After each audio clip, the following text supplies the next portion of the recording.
Yes. नमस्ते। आप सभी लोगों का हार्दिक स्वागत है इस प्रांगण में, वर्चुअल प्रांगण में।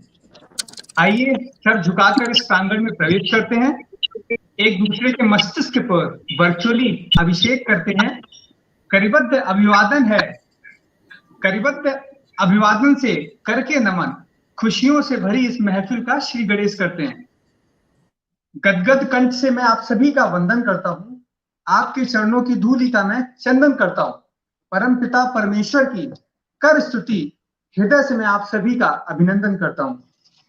मेरा नाम हिमांशु दीक्षित है। मैं राष्ट्रीय विधि संस्थान महाविश्वविद्यालय का 4th ईयर लॉ स्टूडेंट हूं और आज के इस कार्यक्रम के मॉडरेशन तथा कोऑर्डिनेशन की जिम्मेदारी मेरे इन छोटे छोटे कंधों पे दी गई है। यदि मुझसे मन संचालन के समय कोई त्रुटि हो जाए तो क्षमा करने का पुरजोर प्रयास कीजिएगा। मैं हिमांशु दीक्षित आप सबका पुनः अभिनंदन करता हूं। इस दिव्य प्रांगण में और इस दिव्य प्रांगण के उपस्थित जितने भी लोग हैं हमारे, वो एक ऐसी शोभा बढ़ा रहे हैं जो हम लोगों के लिए अवर्णीय है। कई ऐसी हस्तियां उपस्थित हैं इस प्रांगण में जो कि मानव जाति के लिए एक विशेष उदाहरण है। इन दिव्य पुरुषों में मैं सर्वप्रथम स्वागत करना चाहूंगा श्री एन.के. त्रिपाठी जी का। इस सभा में उपस्थित श्री एन.के. त्रिपाठी जी, जिनके मस्तिष्क से अलौकिक किरणें निकलती हुई दिखाई दे रही हैं, मैं इनका अभिनंदन करता हूं सर। श्री त्रिपाठी जी ने वर्ष 1974 में बतौर आईपीएस देश की सेवा हेतु सर्विसेज में प्रस्थान किया था। आपने अपनी सेवा में रहते हुए अपनी सराहनीय सामरिक बुद्धि का प्रयोग करते हुए अनेकानेक उपलब्धियां हासिल कर रखी है। कुछ नाम यदि मैं लेना चाहूं तो कम्युनिटी पुलिसिंग, एंटी डकैती ऑपरेशंस में श्री त्रिपाठी जी का असाधारण नेतृत्व एवं उत्कृष्ट बहादुरी का हमेशा से प्रदर्शन रहा है। आप अपनी अद्भुत पारी के खेलने के बाद वर्ष 2016 में मालवांचल यूनिवर्सिटी इंदौर में बतौर वाइस चांसलर के पद पर नियुक्त हैं तथा हम जैसे विद्यार्थियों का भविष्य उजागर कर रहे हैं। हमारी प्रणाली में दूसरे हमारे मंचासीन अतिथि हैं श्री महेंद्र मोदी जी। डॉक्टर महेंद्र मोदी उत्तर प्रदेश की भूमि से विशेष ताल्लुक रखते हैं।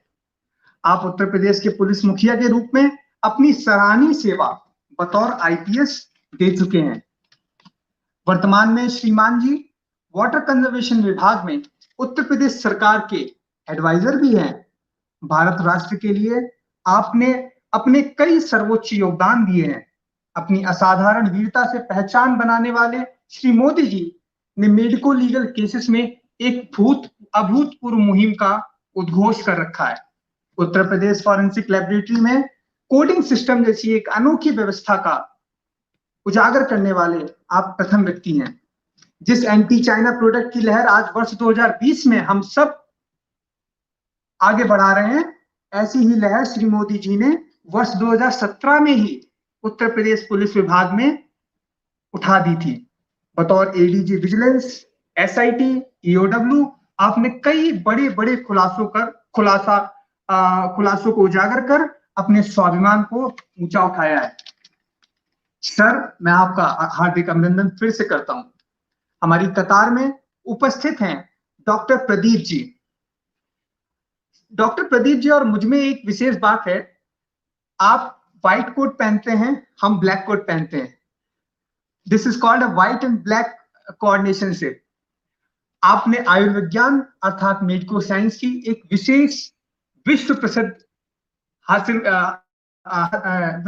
हासिल कर रखी है। अपने 35 वर्षीय कार्यकाल में आपने ईएनटी स्पेशलाइजेशन की एक महत्वपूर्ण उपलब्धि भी अपने नाम दर्ज करा रखी है। आप जिस जगह पर प्रैक्टिस करते हैं वहां पर विश्व तकनीकी का एक अद्भुत उदाहरण आपको देखने को मिल सकता है। आप प्राइवेट मेडिकल प्रैक्टिशनर के प्रेसिडेंट के रूप में भी कार्य कर चुके हैं। ट्रैकिंग, एडवेंचर टूरिज्म में विशेष रुचि रखने वाले श्री प्रदीप जी कैलाश, मानसरोवर, अमरनाथ जैसे समस्त धार्मिक सांस्कृतिक यात्रा भी कर चुके हैं। संगीत प्रेमी श्री प्रदीप जी, आपका भी सादर अभिनंदन है। अंत में मैं नाम लेना चाहूंगा श्री डीजीपी सर मैथिली शरण गुप्ता जी का। आपका परिचय मुझे देना मेरे पास कोई शब्द नहीं है, क्योंकि सूर्य को प्रमाण देने की जरूरत नहीं है कि उसमें प्रकाश है। आपके द्वारा किए गए कार्यकलाप हमारे लिए प्रेरणा है। श्री मैथिली शरण गुप्त जी द्वारा इनिशिएटेड क्राइम फ्री भारत की मुहिम एक ऐसा आह्वान है जिसमें समस्त यूनिवर्सिटियां, हमारे देश की जितनी भी उत्कृष्ट यूनिवर्सिटियां हैं, उन्होंने अपना योगदान दिया है तथा इसको हकीकत में, क्राइम फ्री भारत की मुहिम को हकीकत में जमीन पर उतारने का एक प्रयास किया है। मैं निमंत्रण देना चाहूंगा श्री मैथिली शरण गुप्त जी का कि आप अपने चंद शब्दों से क्राइम फ्री भारत का एक इंट्रोडक्शन हमारे उपस्थित मंचासीन लोगों को दें। Shri Maithili Sharan Gupt ji. Thank you very much Himanshu ji, आपने बहुत ही छोटे व्यक्ति को इतने अच्छे शब्दों में प्रस्तुत किया है। मैं कोशिश करूंगा कि जो अपेक्षाएं आपने मुझसे की हैं, मैं उन अपेक्षाओं में खरा साबित हूँ। मैं एक बार औपचारिक रूप से अपने सभी गेस्ट ऑफ ऑनर्स का जो है अभिवादन करता हूँ। वो मेरे ज्येष्ठ भी हैं, मेरे प्रेरणा स्रोत भी हैं। मैं ये बताना चाहता हूँ कि जो अपराध मुक्त भारत की सोच है, ये एक ऐसी सोच है कि इस देश में ऐसा आमूलचूल परिवर्तन लाने में सक्षम है कि शायद इससे देश का जो फेस एंड फेट है वो भी संभवतः बदल जाएगा, ऐसी संभावना है। यह क्राइम फ्री भारत 5 चरण है इसके, और पहला चरण है कि बिना थाने जाए आपकी एफआईआर हो जाए, और वो भी एफआईआर लीगली एक्सेप्टेबल एफआईआर हो। कई राज्यों में इस बात का वो दिया गया है, इंक्लूडिंग यूपी में भी, कि उन्होंने कहा है कि वो EFIR का सिस्टम उन्होंने लागू किया है। लेकिन माननीय मोदी जी मुझसे सहमत होंगे कि ये दलील किसी भी राज्य की सही नहीं है, क्योंकि कोई भी जो है लीगली एक्सेप्टेबल एफआईआर के 4 जो है महत्वपूर्ण जो है बिंदु होते हैं। नंबर 1 कि उसमें एफआईआर का कंटेंट हो। नंबर 2 जो है ना, किन कानून और नियमों का उल्लंघन हुआ है उनकी वो धाराएं उसमें अद्ययुक्त की जाएं। तीसरा, उसमें फरियादी के हस्ताक्षर हो, और चौथा उसमें अब जो है थानेदार के हस्ताक्षर हो। यदि ये 4 चीजें उसमें निहित हो जाती हैं तो वो लीगली एक्सेप्टेबल एफआईआर है। तो अब विभिन्न कारणों से आप लोग इस बात को मानेंगे कि सुप्रीम कोर्ट में ललिता कुमारी वर्सेस स्टेट ऑफ यूपी में 3-4 जो है सालों में तमाम जजमेंट आए हैं, लेकिन ग्राउंड की हकीकत में एफआईआर कराना एक कठिन चुनौती अभी भी बना हुआ है, और शायद आम लोगों के लिए उसमें कोई ज्यादा फर्क नहीं पड़ रहा है। तो चाहे हमारी जो भी मजबूरियां हों, लेकिन कहीं ना कहीं हम लोग जो है वो अपराध ना पंजीयन के फेवर में ही अपना वोट डाल देते हैं। जैसे अज्यूम करिए कि हम लोगों ने वेबसाइट्स बनाई हैं जिसमें आप लॉस्ट, मिसिंग ये सब रिपोर्ट कर सकते हैं। तो जहां पे हम अपनी लॉस्ट की रिपोर्ट कर रहे हैं वहीं पर एफआईआर भी दर्ज हो सकती है, लेकिन हमने उसमें चोरी का प्रावधान ना करके कहीं ना कहीं इनडायरेक्टली कि जो चोरी वाले केस हैं वो भी जो है मिसिंग में ही यदि लिख जाए तो काम बन जाए। और फरियादी भी ये सोचता है कि सब इससे हमको पासपोर्ट लेना है और काम करना है, इंश्योरेंस का वो काम करना है, तो वो मजबूरन जो है ना मिसिंग के फेवर में ही अपना वोट डाल के और अपना इनकरेंट प्रकरण अपना काम चलाता है। तो सवाल ये उठता है कि अब ये एफआईआर कैसे हो। तो मैं बहुत समय उसको खुलासा करने में नहीं लूंगा, लेकिन ये पूरी टेक्नोलॉजी बना ली गई है जिसके तहत जो है एफआईआर का मजमून पूरा जो है वो टेक्नोलॉजी के माध्यम से, ऐप के माध्यम से खींच लिया जाएगा, बल्कि वो प्लेटफॉर्म न्यूट्रल है। तो ऐप की जरूरत नहीं है, पोर्टल भी है तो भी चलेगा, किसी भी प्लेटफॉर्म पे फ्रंट एंड पे वो चलेगा, और एफआईआर का पूरा कंटेंट एक्सट्रैक्ट करने की उसमें क्षमता है। तो जब मुझसे ये कहा गया कि साहब इंडिया में तो बहुत सारी भाषाएं हैं और बहुत सारी डायलेक्ट हैं, और भाषाओं से ज्यादा डायलेक्ट ज्यादा बड़ी चुनौती है, क्योंकि डायलेक्ट कई बार समझ में नहीं आती है, भाषाएं समझ में नहीं आती हैं, तो फिर उसमें एक लैंग्वेज वॉलंटियर का प्रावधान भी उसमें किया गया, और फरियादी और टेक्नोलॉजी के बीच में एक लैंग्वेज वॉलंटियर भी जो है ना प्रतिस्थापित कर दिया गया है। तो लैंग्वेज वाली बाधा को भी दूर किया गया है। फिर फरियादी के जो है ना सिग्नेचर्स भी 4 तरीके के सिग्नेचर उसमें लेने की व्यवस्था की गई है, और जो वो इतने अकाट्य हैं कि देखा जाए तो एक सिग्नेचर उसके लिए पर्याप्त होना चाहिए। मैं आपकी इजाजत से थोड़ा सा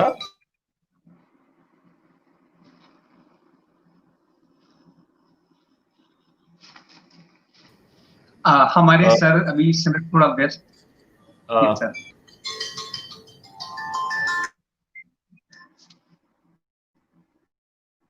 श्री मैथिली सर इस समय थोड़ा सा व्यस्त हैं, लेकिन बात को विराम ना देते हुए मैं उनकी बात को समराइज करना चाहता हूँ। क्राइम फ्री भारत का जो ये अनोखा पहल है, ये कोई काल्पनिक घटनाओं का वर्णन नहीं किया जा रहा है, ना ही हम लोग ऐसा कुछ स्वप्न देख रहे हैं। ये एक ऐसा ये प्रयास है जो कि हम जमीनी स्तर पर देखना चाहेंगे। सीसीटीएनएस नाम की व्यवस्था से आप सब लोग परिचित होंगे। फेशियल टेक्नोलॉजी रिकॉग्निशन की व्यवस्था से भी आप परिचित होंगे, जिसमें एक अपराधी अगर एक राज्य में अपराध करके भागता है और उसकी अगर बायोमेट्रिक्स कैप्चर हो जाते हैं, तो अन्य सारे राज्यों में भी अगर इंटीग्रेटेड सिस्टम होता है तो वहां पर उसको पकड़ने में मदद की जा सकती है। ऐसी संरचना को फेशियल टेक्नोलॉजी रिकॉग्निशन संरचना कहते हैं। ठीक इसी प्रकार से ऐसी तीसरी योजना हमारे सर लॉन्च करने जा रहे हैं, जो कि क्राइम फ्री भारत के मध्य से आता है, जिसको ऑटोमेटेड इन्वेस्टिगेटिव सपोर्ट सिस्टम कह रहे हैं। एक ऐसी अथॉरिटी की संरचना की जा रही है जो कि सेंट्रल लेवल पे और स्टेट लेवल पे काम करेगी, और एक ऐसे पोर्टल को ऑपरेट करेगी जिसमें कि सारी जानकारी उपस्थित होगी, और जुडिशियल और पुलिस विभाग, police administration and judicial administration दोनों आपस में लिंक रहेंगे, ताकि कोई भी क्राइम यदि होता है तो उसमें सर्टिनिटी लाई जाए कन्विक्शन की, सर्टिनिटी लाई जाए उसके रिकॉग्निशन की, उसके एक्नॉलेजमेंट की, और सर्टिनिटी लाई जाए उसके जो जुडिशियल क्रियान्वयन है उसके। तो इस कई 5 सर्टिनिटियों के आधार पे ये टेक्नोलॉजी बेस्ड है। जैसा कि पिछले 3 मिनट में सर ने समराइज किया 5 सर्टिनिटी के बारे में। आज जो 5वीं सर्टिनिटी है, certainty of rehabilitation of criminals. जब हमारी न्याय प्रक्रिया, जब हमारी न्याय प्रणाली सारी चीजों से, सर्टिनिटी से और एक ठोस आधार पे, एक ठोस सबूतों से चलेगी, तो हमारे लिए कन्विक्शन देना और क्रिमिनल्स का रिहेबिलिटेशन कराना संभव हो सकेगा। जब मैं कहता हूं क्रिमिनल्स का रिहेबिलिटेशन कराना, तो उससे यह अर्थ है, हमारे महात्मा गांधी जी ने भी कहा था कि hate the sin not the sinner. मतलब कि एक व्यक्ति के कई रूप हो सकते हैं, एक तरफ वो पिता हो सकता है, एक तरफ अच्छा व्यक्ति हो सकता है, एक तरफ अपराधी भी हो सकता है। इसका यह मतलब नहीं चूंकि वह अपराधी है तो उसे अपराधी का दर्जा जीवन भर दिया जाए, उसके रिहेबिलिटेशन की भी गुंजाइश रखनी चाहिए। इस ऑटोमेटेड इन्वेस्टिगेशन सपोर्ट सिस्टम को के जमीनी स्तर पर लागू होने के बाद हम ये इंश्योर कर पाएंगे कि हर एक अपराधी का रिहेबिलिटेशन हो पाए। कैसे करेंगे, इसकी क्या पद्धति रहेगी, क्या आगे का प्रोसेस रहेगा, इसके विषय में हम श्री मैथिली शरण गुप्ता जी को फिर से आमंत्रित करते हैं कि इस पर भी एक प्रकाश डालें कि सर्टिनिटी और रिहेबिलिटेशन ऑफ क्रिमिनल्स इस सिस्टम के द्वारा कैसे किया जाएगा। Shri Maithili Sharan Gupta ji. Thank you, Himanshu ji, and thanks for filling the gap. Justice साहब को कोई थोड़ी दिक्कत हो रही थी, तो वो हमने उनको दोबारा लिंक भेजी है। I think he joining within no time. तब तक मैं आप सब लोगों को ये बताना चाहूंगा कि जो 4 चरण जो है अभी तक बताए गए हैं, नंबर 1 सर्टेनिटी ऑफ रजिस्ट्रेशन, दूसरा है सर्टेनिटी ऑफ डिटेक्शन, तीसरा है सर्टेनिटी ऑफ कन्विक्शन, जिसमें कि कोर्ट की बहुत ज्यादा मदद की जा रही है, और उसको वो जो आज की ट्रायल प्रक्रिया है इससे ज्यादा पारदर्शी, इससे ज्यादा इफिशिएंट, इससे ज्यादा जो है ना बेहतर, और कानूनी वर्तमान कानून में बिना किसी बाधा के वो प्रक्रिया लागू हो सकती है। और उसमें हम सम्मन्स वारंट की तामीली और वो सब में भी कोर्ट की मदद करेंगे, और इसके माध्यम से पब्लिक को भी रेवेन्यू बांटने की कोशिश करेंगे। फिर चौथे चरण में सर्टेनिटी ऑफ प्रिवेंशन है, जहां टेक्नोलॉजी का यूज करके हम ये आसानी से अनुमान लगाने में सफल हो रहे हैं कि ये व्यक्ति अपराध करने की नीयत से निकला है, और अपराध करने के पहले शायद हम उसको इंटरसेप्ट कर पाएंगे थ्रू स्मार्ट इंटरवेंशन स्ट्रेटेजीज।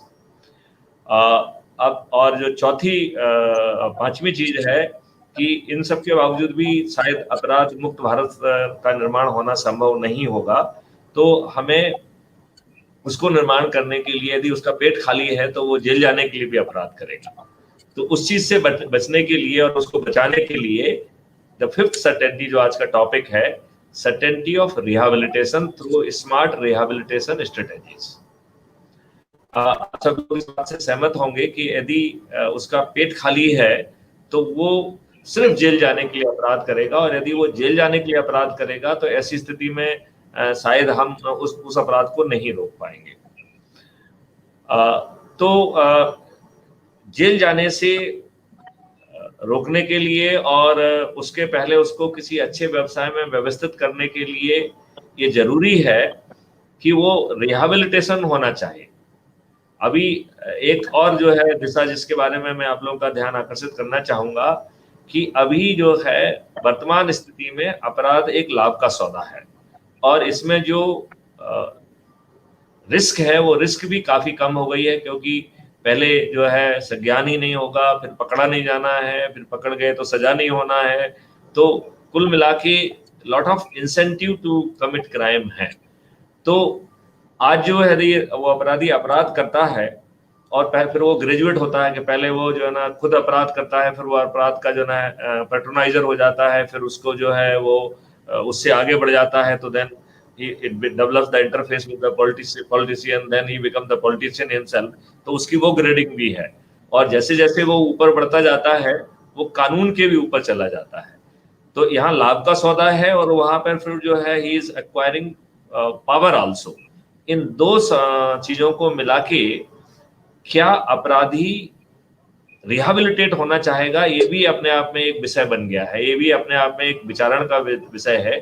क्योंकि मैं इसमें हमेशा अपना गुना का अनुभव देखता हूँ कि वहाँ पे कंजर, पारदी, सांसी सभी ट्राइब्स, क्रिमिनल ट्राइब्स वहाँ पर हैं, और शासन द्वारा विभिन्न योजनाओं में उनको लाभ दिया गया है, जमीन दी गई है, लेकिन आज भी उन्होंने क्राइम करना तो नहीं छोड़ा है, और बल्कि वो पूरी कंट्री में क्राइम करते हैं। हमने उनको पकड़ के विभिन्न राज्यों को सौंपा, जिसके लिए विभिन्न राज्यों ने हमारी पुलिस को इनाम भी दिया है, लेकिन फैक्ट ये है कि उन्होंने अपराध करना नहीं छोड़ा है।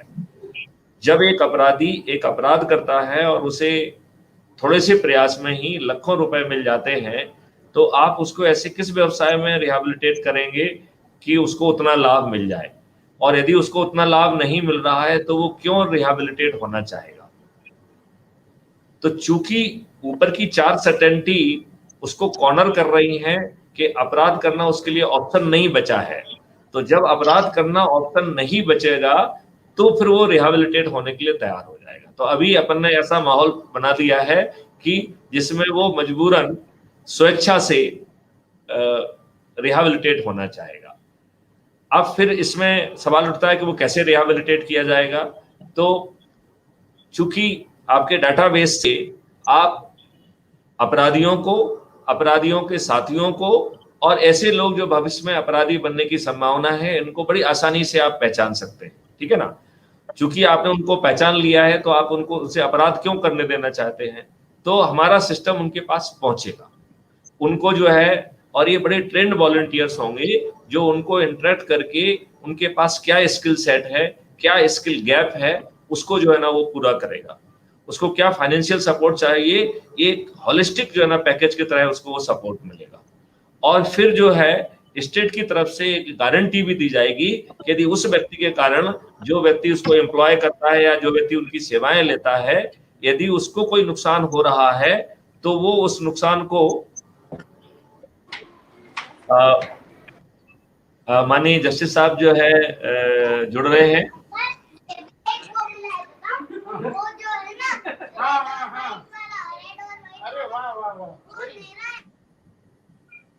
सर आपकी आवाज आ रही है सर, आप ज्वाइन करें। वेरी गुड सर, आप ज्वाइन करें। सर आपका बहुत बहुत स्वागत है। मैं थैंक यू बहुत स्वागत है सर।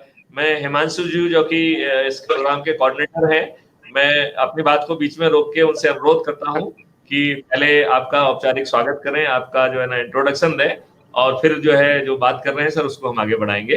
तो Himanshu ji please give a formal welcome to honourable justice Ravi Tripathi sir. He has been very recently on 2nd of September. He has been he has taken over as the chairman State Human Rights Commission, Gujarat. He is an ex-chairman of Law Commission also. He is a great personality. He has contributed a lot. And I request my friend Mr. Himanshu to formally introduce sir. Thank you so much, sir. Sir, Honorable Mr. Justice Ravi R. Tripathi, former Judge, High Court of Gujarat, परम श्रद्धेय न्यायमूर्ति श्री त्रिपाठी जी का अवतरण आजादी के ठीक 6 साल बाद वर्ष 1993 में हुआ था। आपके द्वारा न्याय तंत्र में एक उच्चतम कोटि के शौर्य और वकालत पेशे में उत्कृष्ट प्रदर्शन का परिचय दिया गया था। आपका सम्मान और आपका वेलकम करना हमारे लिए गर्वपूर्ण बात है। आप honourable justice, I think sir has disconnected.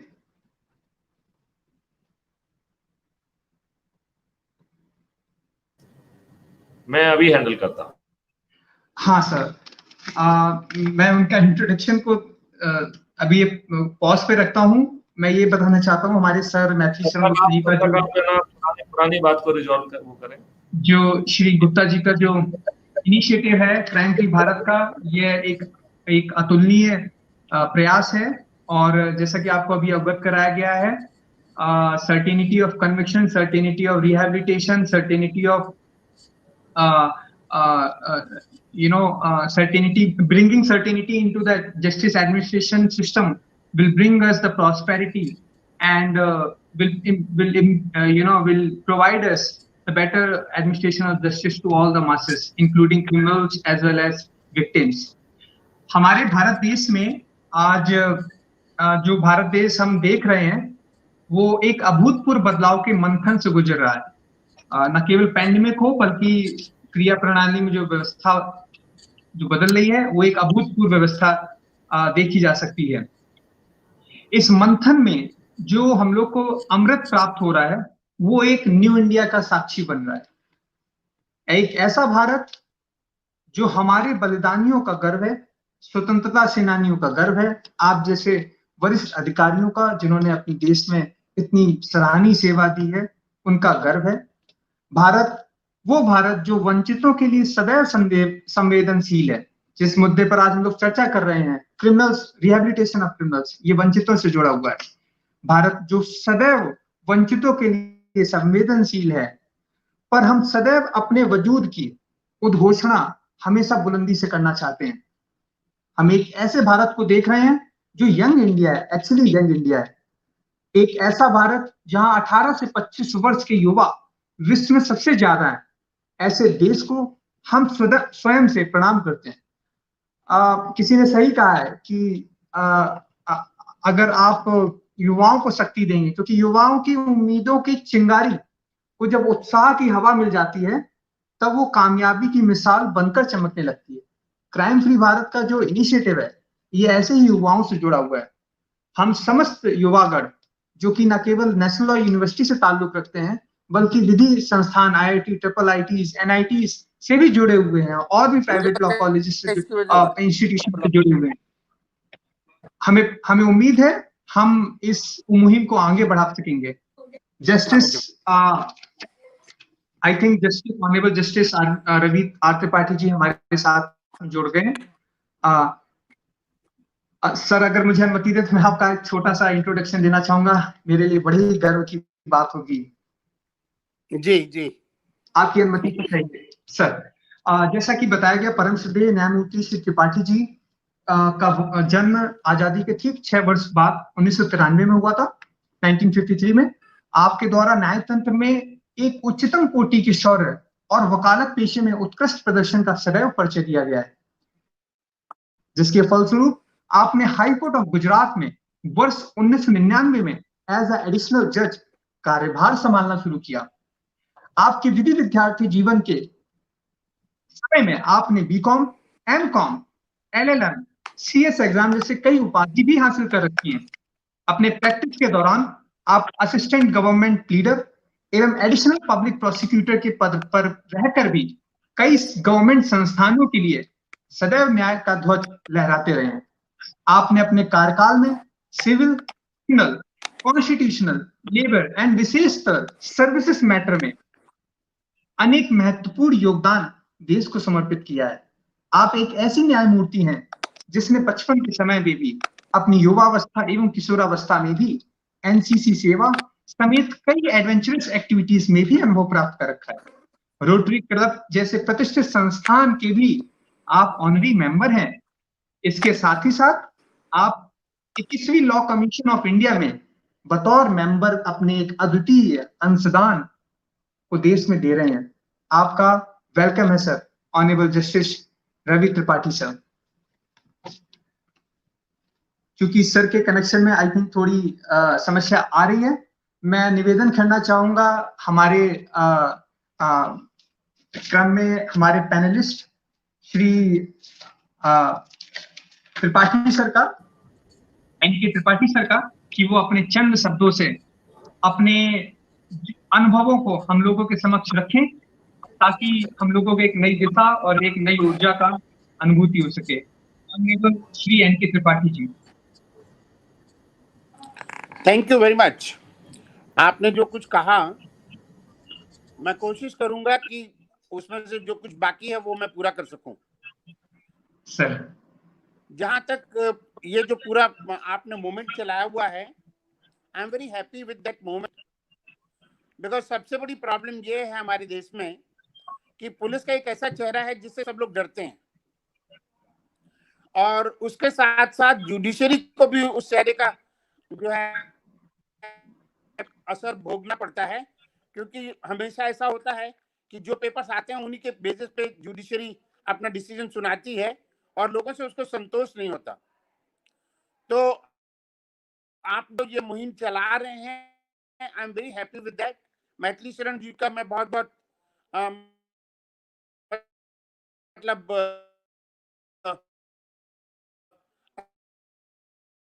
अभिवादन करता हूं कि अगर ये मोमेंट जैसी उन्होंने सोची है उस तरह से अगर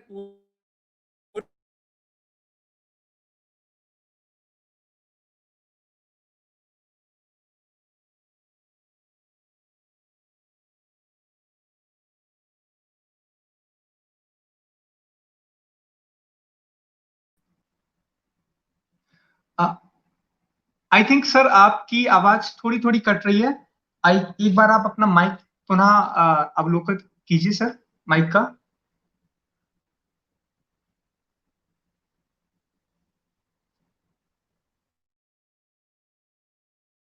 आप एक बार यदि लिंक से जो ना लीव करके दोबारा रिज्वाइन करेंगे तो ये प्रॉब्लम खत्म हो जाएगी सर। कई बार ऐसा होता है सर, तो मेरा आपसे रिक्वेस्ट है सर, एक बार आप लीव करके दोबारा ज्वाइन कर लीजिए उसी लिंक को प्रेस करके।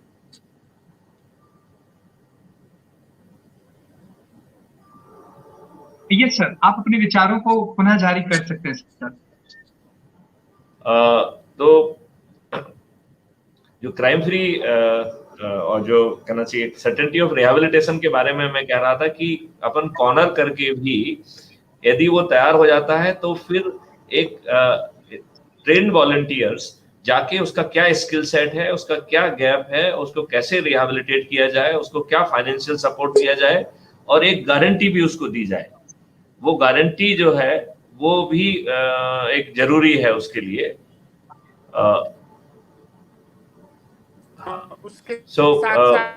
वो गारंटी के साथ में रिहेबिलिटेशन करना संभव होगा। अब चूंकि माननीय जस्टिस साहब आ गए हैं तो मेरे ख्याल से उसको दोबारा जो है सर, आप अपनी बात को सर आगे रखें सर। जी, तो मुझे ये लग रहा है कि ये बहुत ही बड़ी बात है जो हम करने जा रहे हैं, और ये टेक्नोलॉजी की हेल्प से एक बहुत ही अच्छी फुल प्रूफ सिस्टम हो जाएगी कि जिससे पुलिस के पास जाने वाला हर आदमी ये श्योर होगा कि उसकी शिकायत सुनी गई, उसकी शिकायत में जो भी कुछ एविडेंस था वो उनके पास पहुंचा, और उस एविडेंस के बेसिस पे जब वो कोर्ट में गया तो उसको जो न्याय मिलना चाहिए वो न्याय मिला। ये बहुत बड़ी बात है मेरे हिसाब से। देखिए, सबसे बड़ी बात है कि कानून हमेशा वो समाज की सेवा के लिए बनता है और समाज की जरूरतों के अनुरूप बनाया जाता है हमेशा, और इसीलिए कहते हैं कि law is a dynamic field because society itself is dynamic. Society being dynamic, दो समाज लॉ को जो है डायनामिक बनना ही है, और जब तक लॉ डायनेमिक नहीं होगा तो समाज की जरूरतों को पूरा नहीं कर पाएगा, और अगर पूरा नहीं कर पाएगा तो उससे जो अपेक्षाएं हैं लोगों की फ्रस्ट्रेशन जनरेट करेंगी। इतिहास में देखा है तो हमेशा रिवॉल्ट आता है। तो इन सारी चीजों को बहुत ध्यान से करते हुए बस ये है कि मुझे इसमें इतना ज्यादा अच्छा लग रहा है कि मुझे लग रहा है ये इसको इम्प्लीमेंट करना बहुत इजी नहीं होगा। तो उसके लिए मैथिली शरण जी इसके ऊपर और थोड़ा इम्प्लीमेंट करना है। अब मेरा जो नया असाइनमेंट है ह्यूमन राइट्स कमीशन चेयरमैन का, उसके चलते मेरी क्या मतलब भूमिका होगी, मैं कितना आप लोगों को अवेलेबल रहूंगा मुझे नहीं पता अभी इस समय, लेकिन मैं ये एश्योर कर सकता हूँ कि मेरी नए असाइनमेंट के साथ अगर इसमें कोई कॉन्फ्लिक्ट नहीं है, जैसा प्राइमरी फेस लग रहा है कि कोई कॉन्फ्लिक्ट नहीं है, तो हम लोग इसको पूरी जोर शोर से पूरी ताकत लगा के इसके फायदे हम लोगों तक पहुंचाएंगे। क्योंकि हमेशा से देखा गया है कि जब भी हम इंडिया की बात करते हैं तो इंडिया की बात हमेशा एक स्पेसिफिक रेफरेंस में की जाती है। एक तो यहाँ पे सबसे बड़ी जो प्रॉब्लम है वो है पॉवर्टी की, और दूसरी प्रॉब्लम है वो है शिक्षा का अभाव।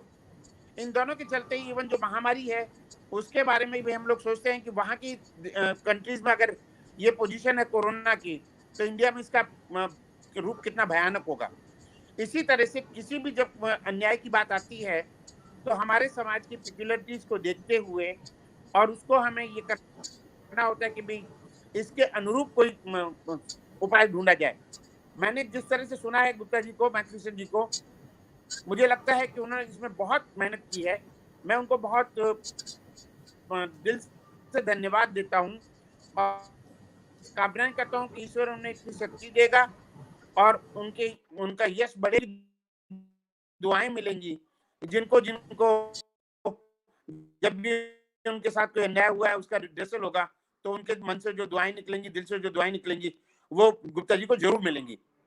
दोस्तों आई एम सॉरी, मैं फिर से एक बार अपॉलॉजी टेंडर करता हूँ क्योंकि मैं ऑफिस में कुछ ज्यादा बिजी हो गया और मुझे थोड़ा सा माइंड से निकल गया कि मुझे आप लोगों के साथ इस समय बात करनी है, इसलिए मैं एक बार फिर से आप लोगों से सॉरी कहता हूँ और हम दोबारा से इसको एक बार फिर से बैठेंगे और करेंगे आपके डिस्कशंस का मेरे पास जो फीडबैक आ जाएगा उसके बाद। Thank you very much sir. Thank you very much sir for your blessings. और आपके मार्गदर्शन में हम निश्चित तौर पर जो हम आपसे कह रहे हैं। हेलो यस सर, आप मुझे सुन पा रहे हैं? हेलो, मेरी आवाज पहुंच रही है क्या? ओके, तो सर मैं आपको आश्वस्त करना चाहूंगा कि आपने जो आस्था जो है क्राइम फ्री भारत मिशन में ज्ञापित की है, हमें आपके ब्लेसिंग से और आपके उससे हम जरूर आपके सानिध्य से, आपके आशीर्वाद से हम इसे आगे बढ़ाने में जरूर सफल होंगे। और मुझे विश्वास है कि जो इसकी 5 सर्टेनिटी हैं, वो 5 सर्टेनिटी का लाभ जो है न केवल पब्लिक को मिलेगा बल्कि अपराधियों को इसका भी फायदा मिलेगा और वो एक अच्छे नागरिक का जीवन ज्ञापित कर पाएंगे। आज की सर जो परिचर्चा का विषय भी है वो यही है कि certainty of rehabilitation of criminals. तो यदि हम क्रिमिनल्स को ही पहचान के और उसकी जो क्षमताएं हैं उसको पहचान के उसको यदि हम रिहेबिलिटेट कर पाएंगे तो वो एक अच्छा जीवन व्यतीत कर पाएगा, उसे जो है अपराध करने की आवश्यकता नहीं होगी। तो ऐसे कम लोग बचेंगे जो कि अपराध करने के लिए अवेलेबल होंगे। यहाँ पर जो है सर क्राइम का जो रिएक्शनरी पार्ट है संभवतः वो फिर भी होता रहेगा। धीरे धीरे जैसे ही सिस्टम में आस्था बढ़ेगी तो सर वो रिएक्शनरी क्राइम है वो भी घटेगा। तो sir very kind of you for your blessing. And sir इस बारे में आप और कुछ पूछना चाहते हो जिस आपको लग रहा हो कि ये बिंदु कैसे होगा, तो आप यदि पूछेंगे तो हम कोशिश करेंगे कि आपको हम संतुष्ट करें।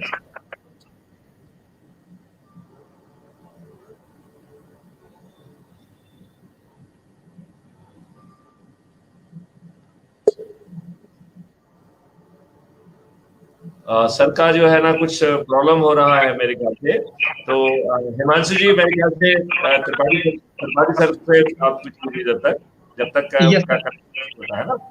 या yes sir, Shri NK Tripathi ji, मैं आपको आमंत्रित करता हूं कि आप हमारे मंच पर आएं और अपने अनुभवों से हम लोगों को एक नई दिशा दें। आपको पहले भी हमने आमंत्रित किया था, लेकिन हमारे सर ऑनरेबल जस्टिस सर आ चुके थे। मैं आपको पुनः आमंत्रित करता हूँ सर, अपने शब्दों से हम लोगों को सर नई दिशा दें sir. Shri NK Tripathi ji. Thank you very much Dikshit ji और honourable justice Ravi Tripathi ji and the main pillar Hello. of all this organization Maithili Sharan ji, हमारे गेस्ट ऑफ ऑनर्स यहाँ पर उपस्थित Shri Modi ji, mister doctor Chaure. Sir justice sir कुछ कह रहे हैं sir, please. Yes sir. Hello. Sir मैं आपको सुन पा रहा हूँ सर, आप बोलिए सर। हेलो। सर आपकी आवाज आ रही है, थोड़ा सा कट कट के आ रही है सर, आप बोलिए sir. Ji.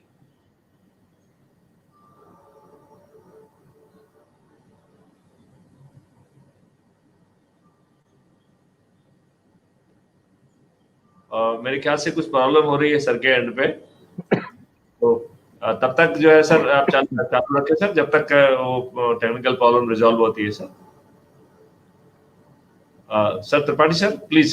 Yes yes sir. So, right in the beginning, I would like to congratulate Maithili Sharan Gupta ji for his wonderful initiative, the sort of movement he has made out of this crime-free India, crime-free Bharat. I will go into certain conceptual part of this discussion because as far as the practical things are concerned, much light has been thrown by Maithili Sharan ji that there should be certain certainties like FIR, then proper prosecution, then conviction. And once conviction is ensured in every office, then comes the certainty of rehabilitation. It can only come when there is complete certainty of, if we have to make crime-free society.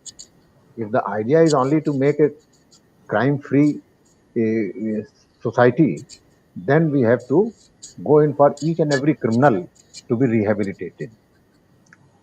First of all, let us go into this fundamental. Can there be a society which is free of crime? I mean, can we think of a society which doesn't have any crime?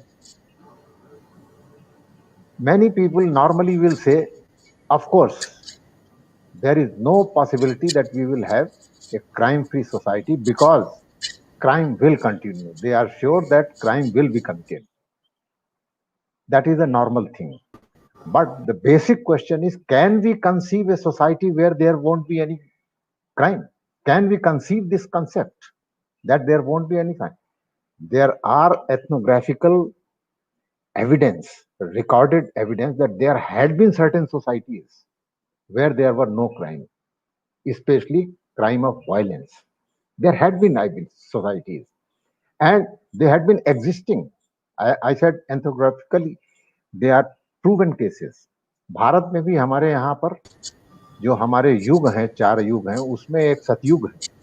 सतयुग में हमारी परिकल्पना थी कि किसी भी प्रकार की कोई विपदा नहीं थी, जैसा राम राज्य में तुलसीदास जी ने भी उसकी व्याख्या की है। दैविक भौतिक तापा राम राज नहीं काहू व्यापा। There was no crime, there was no necessity for crime. लेकिन क्या हम इसको कंसीव करके आगे बढ़ सकते हैं? Go into the issue of rehabilitation. We should ponder about the very nature of the criminal. Why a criminal becomes a criminal? A lot of doctors like Pradeep Chaure in 19th century and before, including Dr. Freud, they all said that there is something in the biology of the man that he is predestined to commit certain crimes. Of course, this has been discarded, but not totally. Now that body has become genetic. Now it has come down to the genetic theory that there are certain genes which create the feeling of being violent or being, I mean, cunning in society, biological. But then there are, as we all know, sociological theories also. And the sociological theories mean the other factors which influence a person.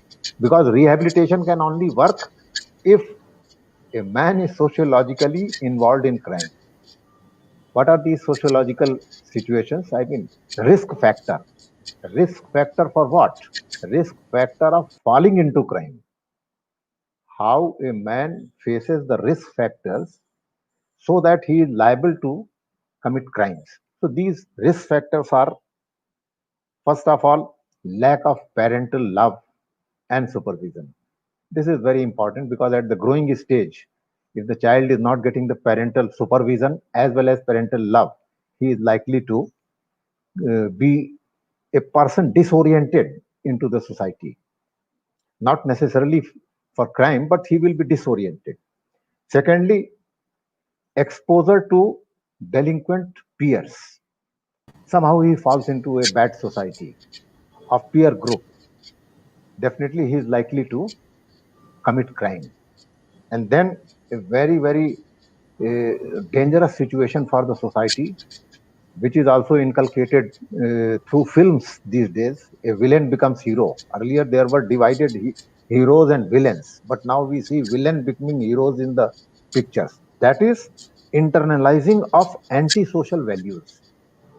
That suddenly you show a don and he is shown in a very good light in certain pictures, though he has earned money through means of crimes. But he is taken as a great hero, and most of our leaders, political leaders, they had been criminals, and now they are our idol. So a normal criminal also thinks when a great criminal, like 40% people are in parliament who are criminals, by definition, anybody who breaks law is a criminal. So they are also criminal facing prosecution, and since prosecution goes on endlessly in India, unlike what Maithili Sharanji says, there should be certainty of, I mean, conviction. There is only certainty that it will linger and nobody will be punished. That is internalizing our values of crime in our life. That is a very dangerous symptom. So we should not inculcate these things. And last but not the least, there are certain temperamental issues with a person which can be dealt psychologically. This can be dealt psychologically because of these situation risk factors. Since a person is falling into the clutches of crime, there are chances for rehabilitation. I'm just going because is there any possibility of rehabilitation leading to the crime free society? We can rehabilitate one XYZ. He doesn't go and commit crime, but by and large, making all the criminals as a certainty, as you have very rightly used the word, certainty of the rehabilitation. In the rehabilitation, a crime is committed, and you know it has been committed because of certain sociological background. Then only you can undo this. After all, what is rehabilitation? Rehabilitation is re-educating the man, re-skilling the man, knowing the psychological background or the psychological deficiencies of that person and giving another psychological pill to that person. That is the psychological medicine for psychological problems. If that is all provided, this is all rehabilitation. And rehabilitation also requires the conviction of the society. Many people, large number of people in society, they just don't believe in rehabilitation. You won't have any acceptability for rehabilitation for people who openly shout slogans कि बलात्कारी को फांसी दो, तुरंत फांसी दो, चौराहे पे फांसी दो. What does it mean? Does it mean rehabilitation? This is plain and simple retribution, and those old theories of penology. I mean, why penalty should be given.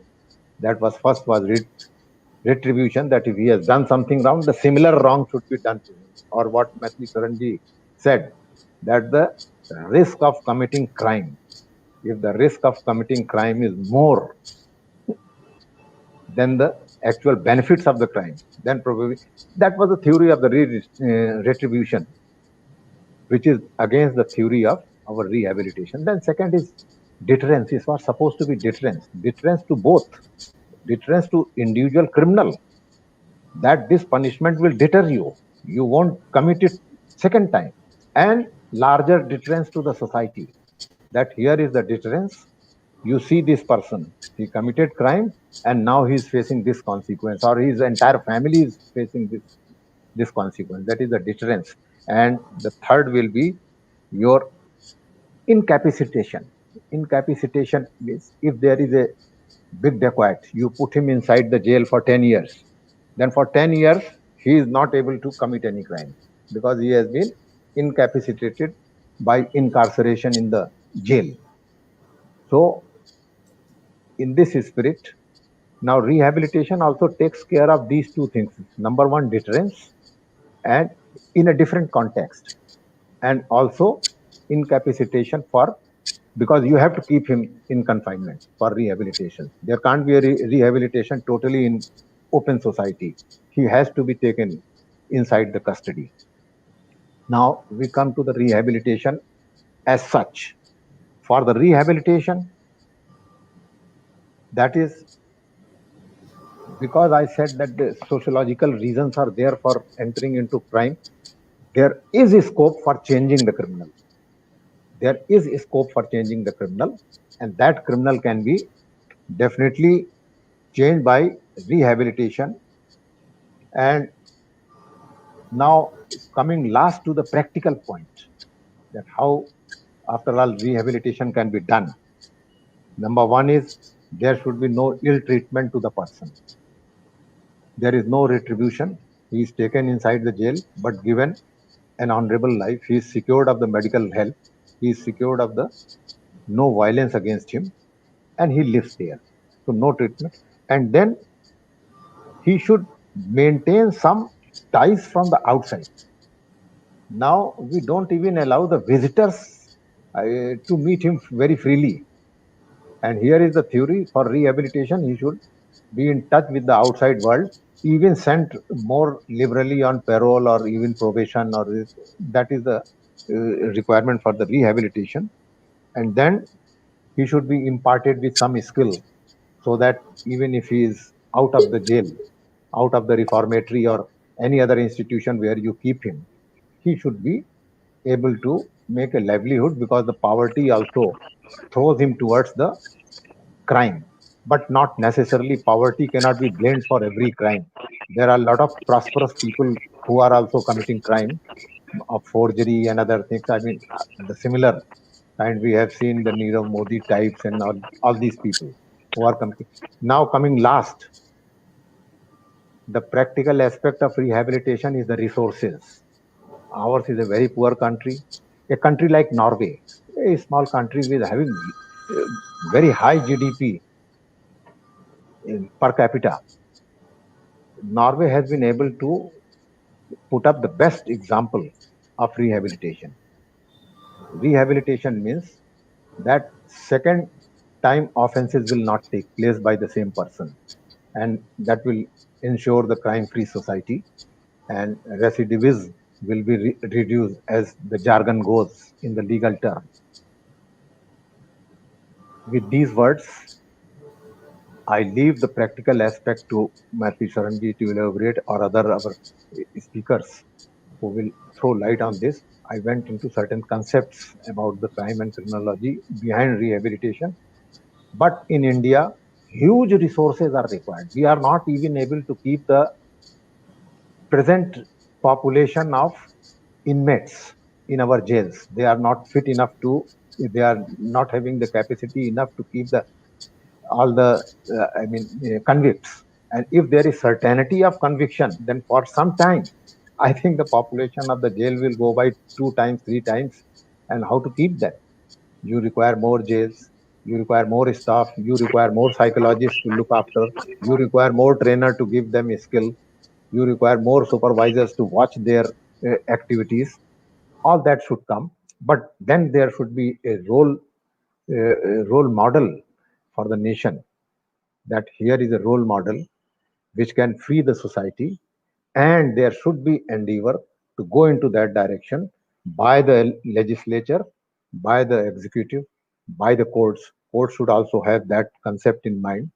And police will, of course, follow what the laws are or whatever politicians tell us to do.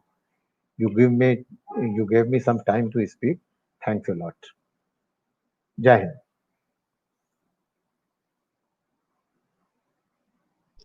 Thank you so much sir, आपके इस इनलाइटिंग speech के लिए।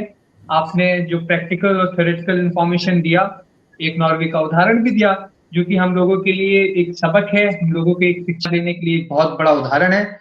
उम्मीद करते हैं हमारे इस project में हमारे मैथिली शरण गुप्तेश्वर ने आपके इस उद्बोधन से काफी कुछ निकाला होगा, और हम लोग इसको जरूर ही जमीनी स्तर पर लगाने का प्रयास करेंगे। बहुत बहुत धन्यवाद सर, बहुत बहुत धन्यवाद आपकी इस एक नई दिशा के लिए जो आपने हम लोग को किया है। इसी के बीच हम आमंत्रित करते हैं श्री महेंद्र मोदी सर को कि वो भी अपने हिमांशु, एक मिनट सर की बात पे थोड़ा सा बहुत आभारी है सर आपके। आपने जो बातें कही हैं वो क्रिमिनोलॉजी की स्थापित बातें हैं, और जब हम स्थापित बातों से थोड़ा सा डेविएट करते हैं तो उसे स्वीकार करने में थोड़ा सा दिक्कत होता है सर। तो चाहे सिर की बनावट हो या बहुत सारे जो फैक्टर हैं, जो कि मेरे ख्याल से डॉक्टर चौधरी साहब भी शायद आगे चल के उस पर रोशनी डालेंगे, लेकिन एक वो फैक्टर भी होता है कि चाहे आप जिस भी बायोलॉजिकल तरीके से पैदा हुए हो, चाहे जिस DNA से पैदा हुए हो, यदि आपका सबकॉन्शियस माइंड यदि उसको डिफरेंट ढंग से यदि एक्टिवेट करता है तो ये आपके बायोलॉजिकल फैक्टर भी चेंज हो जाते हैं, नंबर 1। नंबर 2 जो है उसकी टेंडेंसी रहेगी तो वो कोशिश करेगा। कहते हैं कि दूध का जला छाछ को फूक फूक के पीता है, तो यदि वो एक बार में उसे समझ में नहीं आएगा तो कुछ समय बाद उसको जरूर समझ में आ जाएगा कि वो एक गलती उसे बार बार नहीं करना है, क्योंकि उसे क्राइम करने का ऑप्शन नहीं है, नंबर 1। नंबर 2, कोरोना ने हमको एक चीज ये सिखाई है कि हमें जेल के अंदर रह के भी, जैसे we work from home so we work from jail, तो during the jail we can have a kind of a environment when they will be almost leading a normal kind of life with the proper जो है ना interaction with the outside world. It may be through the digital media, and at the same time उसको हम sir skill impart भी कर पाएंगे, और हम उसको settle भी कर पाएंगे, नंबर 1 सर। नंबर 2 सर, जो रिसोर्सेज की बात आपने कही है कि रिसोर्सेज की प्रॉब्लम है, हम अपने जेल के में जो इनमेट्स हैं उनको नहीं खिला पा रहे हैं, बाहर के भी जो हमारे लोग हैं उनके भी पेट खाली हैं। तो ये पेट खाली होना और पेट भला होना, ये एक जो है ना विजन स्टेटमेंट है सर। हम जो है, यदि आप देखें कि हम बार बार ये कह रहे हैं crime free Bharat offers 5 revenue stream to all citizen.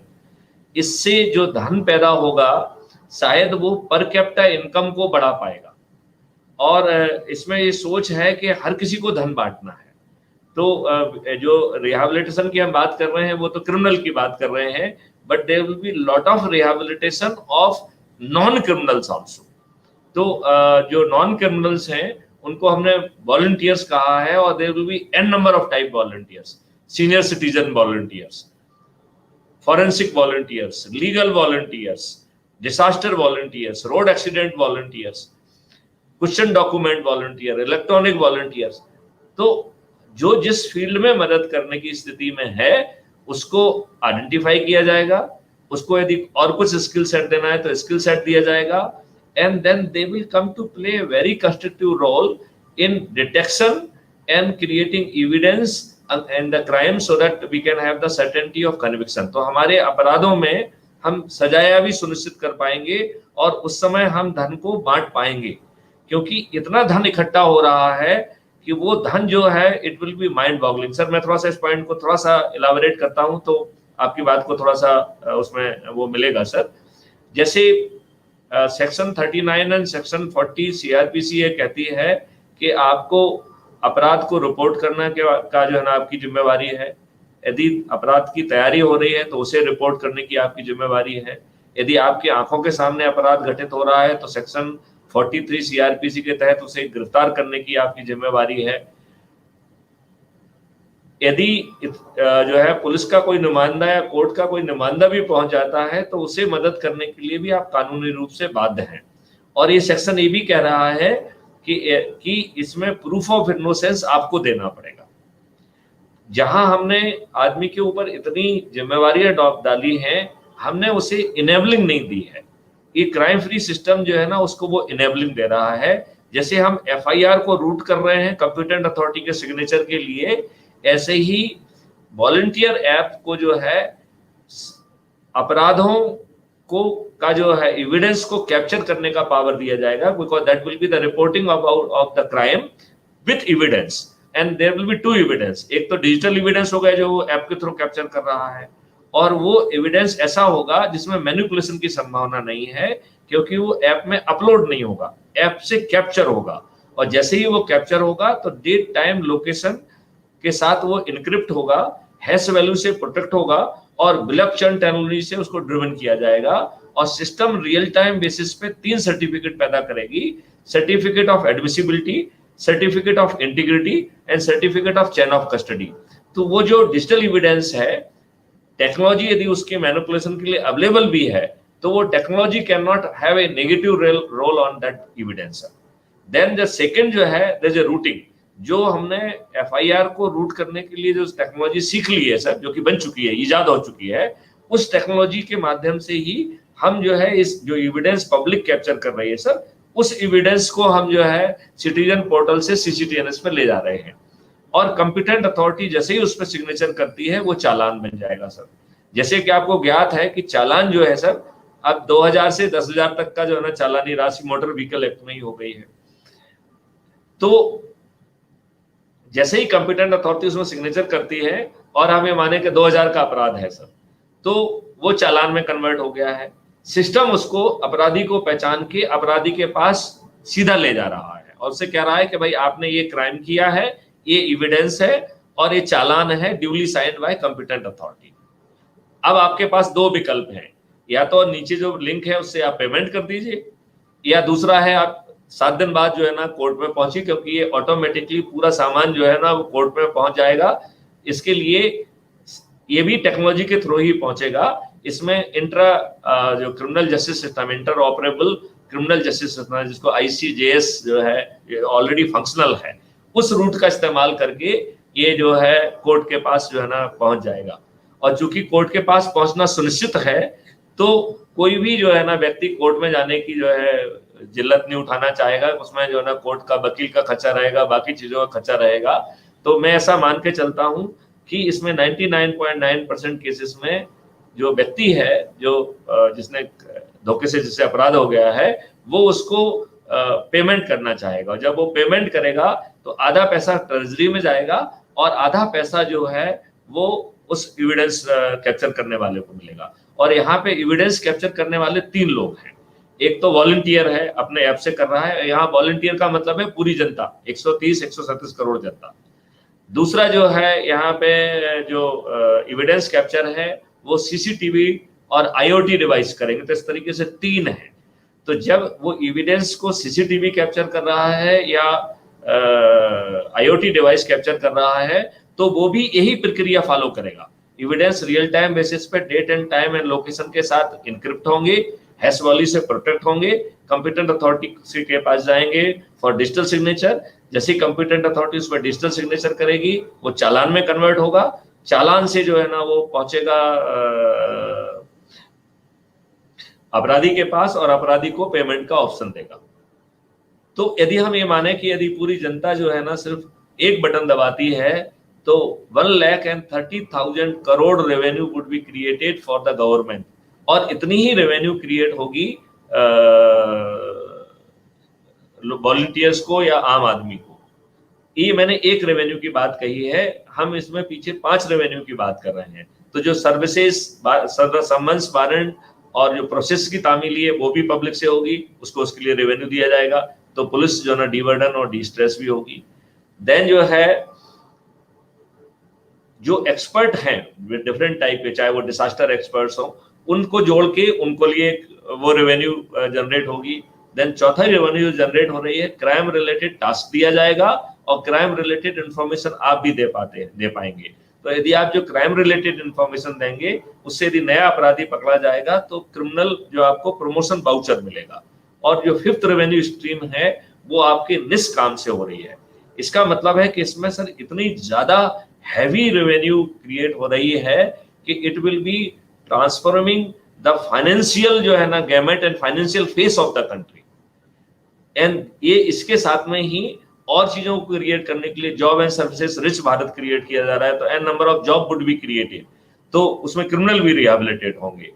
Green herbal और जो है nutrition rich medicine free Bharat भी स्टैब्लिश हो रहा है, तो उसमें ट्राइबल्स, वुमेन और बहुत सारे लोग जो है जो कि अभी वीकर सेक्शंस ऑफ सोसाइटी कहते हैं, they will become the stronger section of society, और it will be making the finance flow in a mind boggling way. जहां वहां पे फाइनेंस का फ्लो होगा, उसके साथ ही लोगों को स्वास्थ्यवर्धक चीजें मिलेंगी, उनको वो ऐसा अमृत तुल्य जो है ना उनको दूध मिलेगा, उनको अमृत तुल्य चीजें मिलेंगी, उनको अमृत तुल्य फल मिलेंगे, अमृत तुल्य जो है ना उनको सब्जी मिलेगी, उनको जो है अमृत तुल्य जो है खाद्यान्न मिलेगा।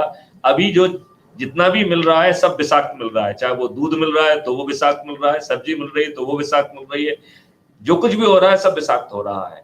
तो it will be changing the very the way. और जब इतनी सात्विक भोजन जाएगा और तो जो है लोगों की भावना बदलेगी।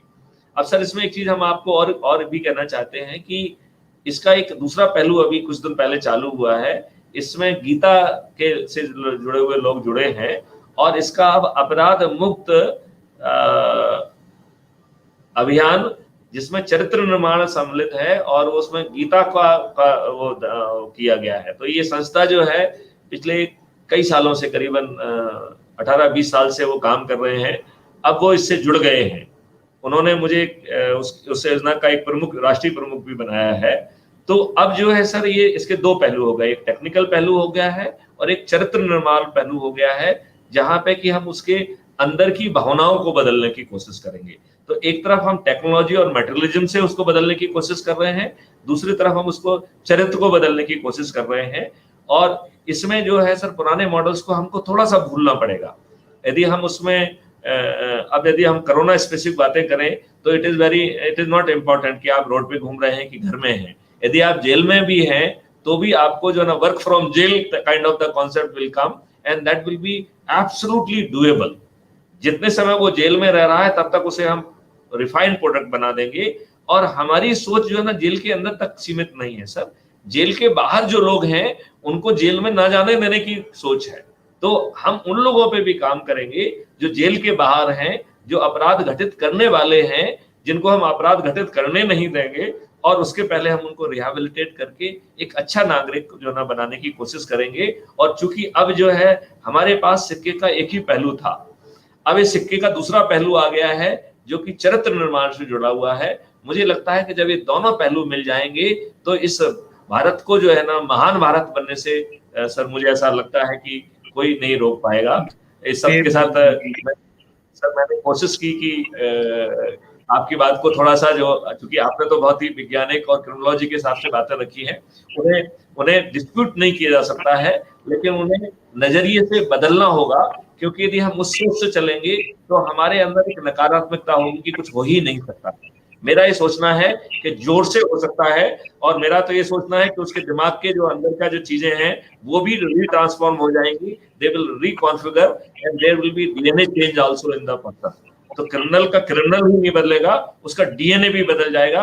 और संभवतः सर हमें उसका डीएनए बदल रहा है, इसकी भी रिसर्च करना पड़ेगी। और मैं 200% श्योर है कि sir there will be genetic reformation. अभी सर यदि आपने सुना होगा सर, सदगुरु ने 4-5 जो है ना बड़े इंटरनेशनल डॉक्टर के साथ बात कर रहे थे और उन्होंने ये सिद्ध किया कि कोरोना के समय जब जो कोरोना इन्फेक्टेड लोग जब जो है मेडिटेशन कर रहे थे तो उनके अंदर एक जीन क्रिएट हुआ और उस जीन से उनकी इम्यूनिटी बढ़ी है। तो इट मीन्स कि the system can create genes, system can impact your DNA. अभी हमें मालूम नहीं है, संभवतः आगे की रिसर्च सर उसको भी स्थापित करने की कोशिश करेगी। सर हम जिस क्रिमिनोलॉजी की बात कर रहे हैं उस समय की जो है ना संसाधनों के ऊपर थी सर। हम प्रॉब्ली एक नई जो है ना विधा को सर रचने की स्थिति में आएंगे सर, नई सोच और नए संकल्प के साथ आएंगे, तभी सर हम नए भारत का निर्माण कर पाएंगे। मेरा प्रयास था कि सर के बात का थोड़ा सा जवाब देने की कोशिश करूं, थोड़ा सा उसमें आशा जगाने की कोशिश करूं। मुझे लगता है कि सर मैं अपने प्रयास में थोड़ा बहुत सफल हुआ हूं, तो सर आप बताएं सर। सर लॉ प्रोफेशन में एक जजमेंट राइटिंग का अभ्यास कराया जाता है, जिसमें एक तरफ होता है फैक्ट और दूसरी तरफ होता है लॉ। तो जिस प्रकार से फैक्ट और लॉ का मेल जब बनता है, तब जाके जजमेंट पूरा एक नया आकार लेता है। ठीक उसी प्रकार से श्री त्रिपाठी जी ने और श्री गुप्ता जी ने एक एक पहलू रखा, और दोनों का मेल हमारे समझ से हमारे सारे दर्शक समझ रहे होंगे, हमारे पैनल में पदासीन समस्त लोग समझ चुके होंगे कि हम लोग किस दिशा की ओर अग्रसर हैं। क्योंकि समय का घोड़ा पंख लगाए उड़ता जा रहा है, इसलिए मैं आवेदन करता हूँ, मैं स्वागत करता हूँ डॉक्टर महेंद्र मोदी जी का, कि वो भी आए और अपने लफ्जों में नई दिशा का उद्घोष करें, हम लोग को एक नई दिशा, एक नया पाठ पढ़ाएंगे। श्री मोदी जी सर। सबको नमस्कार, मेरी आवाज आप लोगों तक पहुंच रही है? Yes sir, you are perfectly audible. मेरी आवाज आप लोगों तक पहुंच रही है? Yes sir, you are perfectly audible sir. Very good, very good, okay, I am starting. आप सभी को नमस्कार, खासकर हमारे बड़े भाइयों त्रिपाठी साहब, मैथिली शरण साहब, डॉक्टर जी, हिमांशु जी।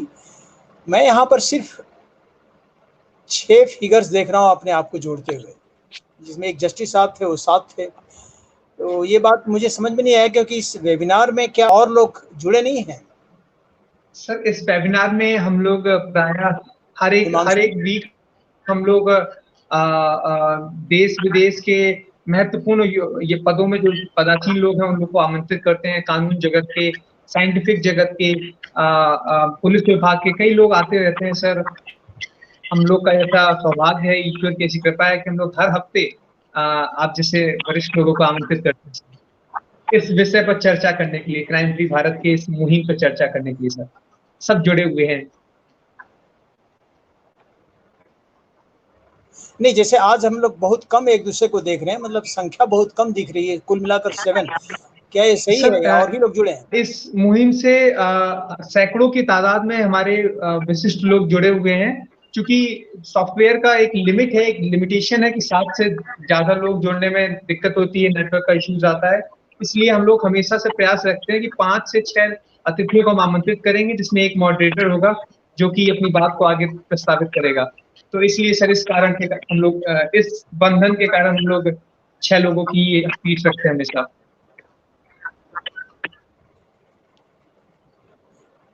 चलिए ठीक है, बहुत ही ब्रिलियंट कॉन्सेप्ट लेकर मैथिली शरण साहब आए, इसको देखकर बहुत अच्छा लग रहा है। अब सीधा अगला प्रश्न जो मेरे दिमाग में उठ रहा था कि क्या ये मॉडल किसी जिले में या किसी छोटी इकाई में इसका फंक्शनल मॉडल, कार्यरत मॉडल क्या शुरू किया गया है क्या?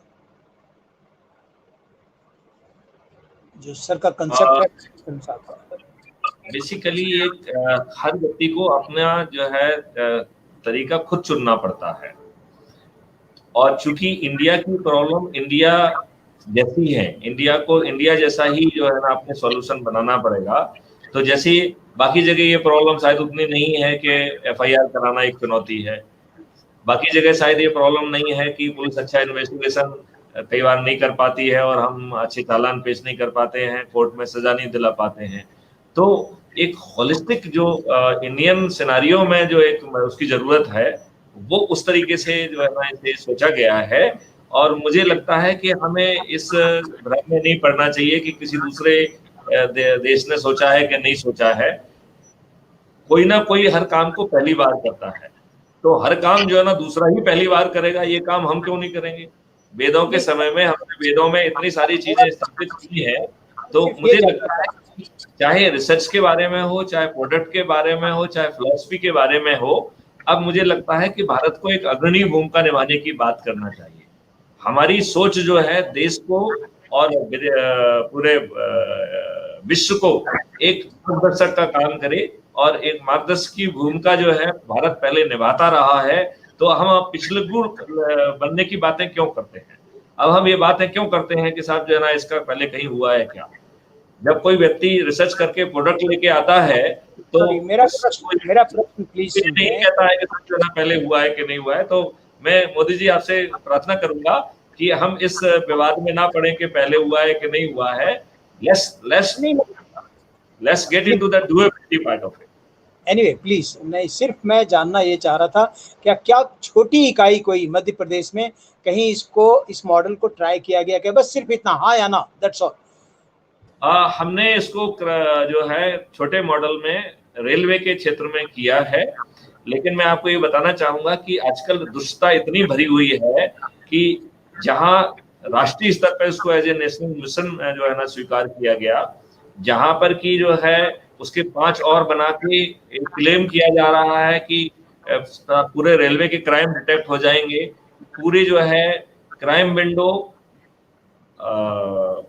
इन्वेस्टिगेशन डोमेन और रिस्पांस डोमेन, ये तीनों इंटीग्रेट हो जाएंगे। जहां कहीं भी एविडेंस होंगे वो जो है चलती हुई ट्रेन में उसके पास पहुंच जाएंगे। उसी समय मध्य प्रदेश में एक अदना सा एडिशनल डीजी कुछ झूठ मूठ लिख के उसको डिलीट करा देता है। हम लोगों की ये सोच है, हम लोगों की ये वो है, जब उसे मालूम है कि नेशनल लेवल पे जो है ना इसको क्राइम फ्री मिशन मान लिया गया है, नेशनल लेवल पे जो मध्य प्रदेश सरकार जो है ना 2 लाख का ई गवर्नेंस अवार्ड विनर में दे रही है, फिक्की जो है अवार्ड दे रहा है, दुनिया उसको मान रही है, दुनिया जो है ना मध्य प्रदेश को बेंचमार्क मान रही है। वहीं पे मध्य प्रदेश में ही एक एडिशनल डीजी और डीजी साठगांठ करके नियम विरुद्ध हमारे ही जो है ना प्रोडक्ट को किसी दूसरी कंपनी को देके और उसको मध्य प्रदेश जीआरपी बना के जो है ना उसको अपलोड करा देते हैं और उसको जो है ना कुठाराघात कर देते हैं। जबकि जो है उन्होंने आईपीआर का भी उल्लंघन किया है और उन्होंने जो है किसी को लाभ पहुंचा के जो है ना अपना जो है देखा जाए तो भ्रष्टाचार अधिनियम में भी कहीं ना कहीं अपराध की श्रेणी में वो आएगा। इतना तो ये हम लोगों का जो है अपना चरित्र है, ये किसी एक व्यक्ति की बात नहीं हो रही है, ये चरित्र की बात हो रही है। हम जो है आईपीएस फ्रेटर्निटी में एक दूसरे की टांग खींचने में लग जाते हैं। सवाल ये है कि हम सब लोग जुड़े, हम सब लोग आपस में जो है ना इकट्ठे हों और देश के हित में जो कर सकते हैं वो करें, सर्विस के दौरान करें और सर्विस से रिटायर होने के बाद भी करें। यदि जो है ना ये देश हमको इतनी सारी चीजें दे रहा है तो आप हमारा शरण जी, मोदी जी, हाँ प्लीज मैं आपको सबसे पहले स्पष्ट कर दूं कि महाराष्ट्र में कनेरी मठ है। 3.5 वर्ष पहले जब मैं वहां पर गया, वहां पर एक सिद्धगिरी मठ है, स्वामी काट सिद्धेश्वर जी के यहाँ मैं गया, कई लोग गए और हर दिन वहां पर 10,000 लोग जाते हैं। तो उन्होंने भारतीय संस्कृति उत्सव मनाया। जब उत्सव मनाया तो एक हमें इंस्पेक्टर पुलिस का दिखा। मैंने इंस्पेक्टर पुलिस से बात की और मैंने पूछा कि आपके थाने की जनशक्ति क्या है, मैन पावर क्या है। उन्होंने कहा कुछ नहीं, बस मैं हूं और गिनकर एक कांस्टेबल है। जनशक्ति है तो बहुत, लेकिन उसकी यहाँ जरूरत नहीं है, यहाँ क्राइम ही नहीं है। मैंने कहा कब से क्राइम नहीं है? तो मैं आपको बता दूं कि स्वामी जी आज से लगभग 16-17 साल पहले से वहाँ पर बहुत सक्रिय हुए। उनका कहना है जब से स्वामी जी ने पूरे जिले की एक तो आर्थिक स्थिति बेहतर कर दी, 700 से ज़्यादा गायें हैं, देसी गायें को घी उनका 2,000 रुपये किलो ज़्यादा बिकता है, और आम लोगों का चरित्र, आज जो स्वच्छ भारत अभियान चल रहा है उनके यहाँ तो 16 साल पहले से उन्होंने लागू करके दिखाया। कहने का मतलब ये कि लोगों का चरित्र और लोगों की आर्थिक स्थिति उन्होंने इतनी बेहतर कर दी कि क्राइम वहां से समाप्त हो गया। तो जब क्राइम फ्री इंडिया की बात आप कर रहे हैं, क्राइम फ्री भारत की बात कर रहे हैं, तो वास्तव में ये कंसेप्ट धरातल पर लाना पूरी तरह संभव है, बहुत अच्छी तरह संभव है। और इसी भारत में कई ऐसे छोटे छोटे प्रांत होंगे जहां पर ये संभव है। पांडिचेरी है, तो गोवा जैसी जगह भी है, हिमाचल प्रदेश भी है, तो वहाँ है।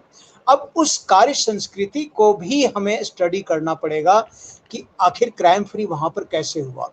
क्योंकि ठीक है, आपने टेक्नोलॉजी इंटरवेंशन की बात की, और ये बहुत ज़रूरी है, क्योंकि उत्तर प्रदेश से मैं तुलना करने लगता हूँ और याद करता हूँ वो घटना जब मैं डीआईजी रेंज झांसी था, 2008 की बात है, कि कैसे जालौन में क्रिमिनल छूटा कोर्ट से, छूटने के 24 घंटे के अंदर वो एक कार लूट करके 4.5 लाख, ये 2008 की बात है, मतलब 12 साल पहले की बात है, और तुरंत क्राइम कर बैठता है।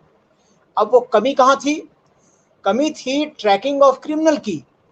कोर्ट से छूटने के बाद उसकी ट्रैकिंग नहीं हुई कि ये बेल पे जा रहा है, थाने ने वहां लापरवाही कर दी और उसके बाद ये क्राइम हो गया। मतलब जो हैबिचुअल क्रिमिनल ऑफेंडर है वो अपना क्राइम कर रहा है, छूटते ही कर रहा है, ऐसा नहीं कि छूटते ही उसको तुरंत पैसे की जरूरत पड़ गई, वो हैबिचुअल ऑफेंडर था। अब डिटेक्शन की हालत ये है। एक दूसरा केस जिसमें क्राइम हुआ, और क्राइम हुआ तो बैंक से जिस मोटरसाइकिल का प्रयोग करते हुए बैंक में लूट हुई, उसके बाद वो निकला। अब मैं झांसी से 2.5 घंटे बाद वहां जैसे ही सूचना मिली और पहुंच रहा हूं, तो मैंने सोचा कि भाई इसको अब अपने ही कम से कम फाउंडेशन तो मजबूत कर दूं कि ये क्राइम वर्कआउट हो जाए। और उसके बाद मैं क्या कर रहा हूं, सोचिए, जो काम एसपी का था, मैं पूरे शहर में, छोटा सा शहर है उरई जालौन, पूरा घूम गया। मैथिली शरण साहब उसी एरच झांसी के आसपास के हैं, तो जालौन और उरई के बारे में तो जानते ही हैं। जब पूरे शहर में मैं राउंड लेने लगा और मैंने कहा कि सबसे पहले जो 2 व्हीलर है उसका होलिया देखने के बाद जितने भी 2 व्हीलर आपको गलत नंबर प्लेट के, बिना नंबर प्लेट के हैं, सबको पकड़ो। और सब देखते ही देखते दर्जनों 2 व्हीलर उसी दिन 3 घंटे के अंदर अंदर सारे शहर के रोक लिया हम लोगों ने। और उसके बाद जहाँ जहाँ से संभावित था रेलवे स्टेशन गए, और उसी रेलवे स्टेशन पर बिना नंबर प्लेट के वही मोटरसाइकिल मिल गया, जिससे फिर एक क्राइम हमारा 4 दिन के अंदर 100% वर्कआउट हो गया। मैं सिर्फ ये बताने जा रहा हूँ कि सिंसियरिटी पेज, लेकिन सिंसियरिटी के भरोसे कैसे रहा जाए जहाँ पे जनरल वर्क कल्चर इस प्रकार का है। कानपुर का उदाहरण हाल का दुबे का आपको मालूम है, इसने पूरा सिस्टम का भंडाफोड़ कर दिया। मैं तो ओपनली कह रहा हूँ, ओपन फ्रंट पे कह रहा हूँ कि बिना एसएसपी के संज्ञान के इतना बड़ा वर्षों तक, 1.5 दशक तक ये गुंडा राज संभव नहीं था। अब जब आप टेक्नोलॉजिकल इंटरवेंशन की बात कर रहे थे तो मुझे खुशी हुई, मैथिली शरण साहब को इसके लिए मैं बधाई देता हूँ कि टेक्नोलॉजी के इंटरवेंशन में भी हम हर स्टेज पे, रजिस्ट्रेशन ऑफ क्राइम से लेकर डिटेक्शन और कन्विक्शन तक, जुडिशरी को भी जरूरत पड़ने पर इन्वॉल्व करते हुए, हेड ऑफ डिस्ट्रिक्ट को भी इन्वॉल्व करते हुए, हम कन्विक्शन की स्थिति तक पहुंचने के लिए सिस्टम में सुधार, यानी सिस्टमिक इम्प्रूवमेंट की बातें आप कर रहे हैं। बहुत अच्छी बात है, क्योंकि कहीं ना कहीं एक पैशनेट व्यक्ति को काम करना पड़ेगा, जो अभी मैथिली शरण साहब कर रहे हैं। मैंने बेशक कुछ क्वेश्चंस आपको पूछ दिए थे, क्योंकि मैं सीधे फंक्शनल मॉडल की बात सोच रहा था, कि सीधे धरातल पर इम्प्लीमेंटेशन की बात कर रहा था। तो कोई बात नहीं, आपका ये जील कभी ना कभी तो प्रिसिपिटेट करेगा। केमिस्ट्री में जो भाषा है ना कि प्रिसिपिटेट कर देगा, यानी धरातल के ऊपर भी दिखना शुरू कर देगा, रिजल्ट वो आएगा। अब चरित्र निर्माण की बातें हो गई। आपने कई बार कहा रिहेबिलिटेशन की, क्रिमिनल्स का रिहेबिलिटेशन, यह भी कोई बड़ी बात नहीं है। आपको मैं एक छोटा सा उदाहरण दे दूं।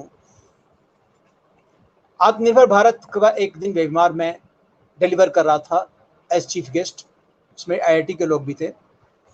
तो एक छोटा सा उदाहरण यहाँ से शुरू करता हूँ। हमारे यहाँ लखनऊ में जनेश्वर मिश्रा पार्क 450 एकड़ में फैला हुआ है। अब उसमें अंग्रेजों से उधार की बुद्धि लेकर हम लोगों ने क्या किया, सजावटी पौधे लगा दिए। अब एक छोटे से हिस्से में जो मुश्किल से 2-3% एरिया होगा, आंवला का पेड़ लगा हुआ है, और जब आंवला फलता है तो पूरी जनता जो वहाँ स्वास्थ्य लाभ के लिए आती है, ऐसे टूट पड़ती है उस पर कि फलदायक वृक्षों के बारे में मेरा ध्यान आया कि पार्कों में 50% एरिया में हमें तो फलदायक वृक्ष, आम तो नहीं, वो जैसे केला है, पपीता है, आंवला है, बेल है, इस तरह की चीज़ें जो गंदगी नहीं फैलाती हैं उसको लगा देना चाहिए, नंबर 1। फिर देखता हूँ कि खेलने की जब जगह नहीं, इतना बड़ा पार्क है तो लोग कहीं बैडमिंटन खेल रहे हैं, कहीं क्रिकेट खेल रहे हैं, तब मेरा ये कहना है कि साहब 20% एरिया तक तो उसमें खेलने के लिए एरिया ईयरमार्क कर दिया जाए। फिर दिमाग में बात आई कि दिन भर यहाँ पे गार्ड बैठा रहता है, 7-8 घंटे की कहने की ड्यूटी करता है, लेकिन उसकी वास्तव में ड्यूटी कुल मिलाकर 2 घंटे है, बाकी टाइम तो वो बैठा रहता है। अगर उसके लिए एक कोने में 1% एरिया में भी स्किल डेवलपमेंट की शुरुआत कर दी जाए, उसको कम से कम इतना बताया जाए कि जितने पेड़ पौधे लगे हैं उसका नाम बताओ, उसके फीचर्स बताओ, कैसे उसको उगाया जाए, कैसे हॉर्टिकल्चर किया जाए, ये बताया जाए। अब जो फल होगा वो भले आदमी चाहे पहले वर्ष में बिना डिसिप्लिन के ले जाए, प्रोडक्टिविटी तो बढ़ेगी, आदमी ही ना खाएगा, भारतीय नागरिक ही तो खाएगा ना, तो उत्पादकता तो हमारी बढ़ेगी ना। तो एक से एक तरीके इनोवेटिव हो सकते हैं उत्पादन बढ़ाने के। और अब जेल की बात है, जेल के बारे में मैं आपको उदाहरण दे दूं, मैं थ्योरेटिकल बातें नहीं करूंगा। मेरा batchmate Rajiv Trivedi, DG prisons and correctional services Telangana में है, उन्होंने हमें दिखाया, वो लगभग 9 महीने 10 महीने हुए होंगे उनको डीजी इम्प्रिजन बने हुए, करोड़ों का बिजनेस, करोड़ों का इनकम जेल का उन्होंने इनमेट्स की मदद से उन्हीं के हाथों काम करवा करके बढ़ा दिया। ये तमाम मशीनें जो कोविड और कोरोना की हैं, जो आपके, ये सब तो छोटी सी बात हो गई, मास्क लगाना, तमाम चीज़ें, ऑक्सीजन सिलेंडर से लेकर, वो भी उन्होंने बनवाना शुरू कर दिया और बढ़िया से अर्न कर रहे हैं और सप्लाई कर रहे हैं लोगों को। तो बहुत कुछ किया जा सकता है। क्रिमिनल्स के रिहेबिलिटेशन, जैसे आपने कहा ना वर्क फ्रॉम जेल, वो work from jail already, work at jail and work from jail तो ऑलरेडी वहां चल रहा है। इसीलिए मैंने उदाहरण की बात की थी अभी, मैथिली शरण साहब, इसको अदरवाइज नहीं लीजिएगा, ये आप ही के मूवमेंट को और बड़ा विस्तार, बड़ी फलक पर लाने के लिए मैं बातें कर रहा हूँ, आपके पैशन को और भी आगे बढ़ाने की बातें कर रहा हूँ। ये किया जा सकता है, सब कुछ संभव है, इस पर तमाम तरह से सोचा जा सकता है और ये कोई असंभव बात नहीं है। जो आपने सही कहा कि युवा पीढ़ी जो हमारी है यूनिवर्सिटी की, जैसे के.एन. त्रिपाठी साहब संभवतः यूनिवर्सिटी में काम कर रहे हैं, तो युवा पीढ़ी को हम अगर जब जोड़ते हैं इससे, और जुड़ने का मतलब सिर्फ यूट्यूब से बातें करना, ट्विटर हैंडल करना पर्याप्त नहीं है, ये तो सब कोई कर लेगा। युवा पीढ़ी को भी धरातल पर काम करने के लिए एक सुझाव है। माननीय प्रधानमंत्री जी ने भी जब स्वच्छ भारत अभियान में कहा कि 2 घंटे सप्ताह में हर भारतीय नागरिक अगर योगदान करे तो हमारा देश तो स्वच्छ हो गया। अब उस 2 घंटे में क्या क्या हो सकता है? उस 2 घंटे में जो अभी आमदनी बढ़ाने की बात हो रही थी, तो मैं कह रहा हूं पहले कार्य संस्कृति में परिवर्तन लाया जाए। और कार्य संस्कृति में परिवर्तन होगा कैसे? सबसे बड़ी जरूरत है कि जो आपके जो स्कूल लेवल पे, नर्सरी स्टेज से ही कार्य संस्कृति की बदलाव की शुरुआत यहाँ की जानी चाहिए। ये लॉन्ग टर्म मेजर जरूर है, लेकिन अगर हम 2014 से शुरू करें, जब नई सरकार आई, अगर उसी समय से हमने शुरू कर दिया होता लॉन्ग टर्म मेजर, तो अब तक हम आशा की किरणें पूरी तरह अच्छी तरह दिखाई भी पड़नी शुरू हो जाती, कुछ परिणाम भी आने शुरू हो जाते। जैसे मैं जुड़ा हुआ हूँ, ये जो आपका स्कूल है ना आरएसएस का, Vidya Bharati group of schools, हजारों स्कूल हैं। तो जब मैंने जल संरक्षण अभियान शुरू करवाया, तो झांसी में भी, लखीमपुर खीरी उत्तर प्रदेश में भी मैं इनके स्कूल में गया। और मैं बता दूं, ये वो स्कूल नहीं है जहां अंग्रेजी मीडियम के सो कॉल्ड पब्लिक स्कूल चलते हों, अंग्रेजी और बहुत बड़े संसाधन वाले हों स्कूल हो, नहीं है। लेकिन जब मैंने बच्चों से इंटरेक्शन किया, उनसे प्रश्न उत्तर किया, तो उनका जो ज्ञान का स्तर है और व्यवहारिक ज्ञान का, और जो सिंसियरिटी है, क्योंकि मैं जहाँ भी जल संरक्षण का लेक्चर देता हूँ तो पहले वहीं पर वर्किंग मॉडल श्रमदान से शुरू भी करवा देता हूँ। और ये श्रमदान से भारतीय संस्कृति एवं जल संरक्षण उत्सव 7 गांवों में, झांसी में मैंने करवाया। तो कहने का मतलब ये है कि हर चीज प्रैक्टिकली संभव है, और आपकी ये टेक्नोलॉजी है वो तो साथ में है ही। इसी में अलग अलग सेल भी हों, कि धरातल पे लागू करने वाला मॉडल लागू करने के लिए भी किसी को आप प्रभारी बना सकते हैं जो इस तरह का व्यक्ति हो। युवाओं में जैसे अभी बात हुई स्कूल की, उसी तरह से अब वो वर्क कल्चर स्कूल्स में लागू करवाया जाए। अब यहीं पर क्राइम की जब बात होती है, एक मैं और भी सुझाव देता हूं जो अक्सर हर जगह चर्चा कर देता हूं कि हमें आज की तारीख में जाति सूचक शब्द नाम में लगाने की जरूरत ही कहाँ है। जब कभी रही होगी रेलेवेंट तो रही होगी, आज की तारीख में इसके नुकसान ही नुकसान है। और इससे राष्ट्रवाद प्रबल होगा अगर सबके नाम में जाति सूचक शब्द खत्म हो जाए। दक्षिण के तमाम प्रांत जो हैं आपके, वो नाम में जाति सूचक शब्द लगाते ही नहीं। तो इससे फायदा क्या होगा कि जो निगेटिविज्म में बहुत सारा समय हमारा बर्बाद होता है, वो घट करके हम पॉजिटिव रास्ते पर उनको ला सकते हैं। अब जो क्रिमिनल्स के रिहैबिलिटेशन की बातें हैं, तो उदाहरण तो सामने है। अब इसी को चूंकि एक छोटे से ग्रुप में 1 घंटा 2 घंटा में हम हर बातें सिस्टमेटिकली उतना बढ़िया नहीं रख पाते हैं, तो बेहतर यही होगा कि वो मॉडल कि आखिर राजीव त्रिवेदी जी डीजी जेल तेलंगाना ने इसको मूर्त रूप कैसे किया, लागू करके कैसे दिखाया, उस मॉडल्स के पूरे बढ़िया पॉइंट वाइज डिटेल्स एक उनसे तैयार करवाया जाए, उनसे मांगा जाए कि इसको दूसरी जगह लागू करने के लिए हमें मदद करो। तो इन बातों के साथ मैं अपना वक्तव्य यहीं समाप्त करना चाहूँगा। करने के लिए बहुत कुछ है और हम कर भी रहे हैं अपने अपने क्षेत्रों में तमाम तरीके से। बातें ज़्यादा करने के बजाय तो हम अगली बार अगली सीढ़ी पर चलें कि सब इसको कहाँ लागू किया जाए और कैसे लागू किया जाए। ठीक है, सभी को धन्यवाद, सभी के लिए शुभकामनाएं। और ये अभियान जो आपने छेड़ा वह सिर्फ अभियान नहीं, आंदोलन और महाआंदोलन बने, ऐसी हमारी शुभकामना है। सचल भारत, हरित भारत, जय हिंद, जय भारत, अपराध मुक्त भारत। बहुत बहुत धन्यवाद सर। आदरणीय श्री महेंद्र मोदी जी, आपने इतना अच्छा उद्बोधन दिया। आपने अपने तेलंगाना का जो उदाहरण प्रस्तुत किया वो भी हम लोगों के लिए एक बहुत अच्छा लेसन है। और जिस तरीके से आपने अपना वक्तव्य प्रस्तुत किया, उम्मीद है हमारी टीम इस पर जरूरी काम करेगी और इसको अनुकूल बनाने पे कोशिश करेगी। इसी के बीच यदि श्री गुप्ता जी सर का आदेश हो तो मैं आमंत्रित करना चाहूंगा डॉक्टर प्रदीप शौर्य जी का।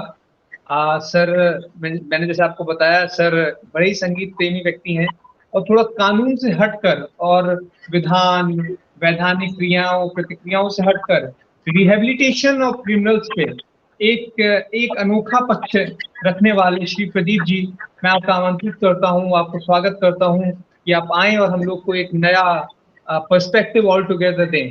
श्री प्रदीप जी।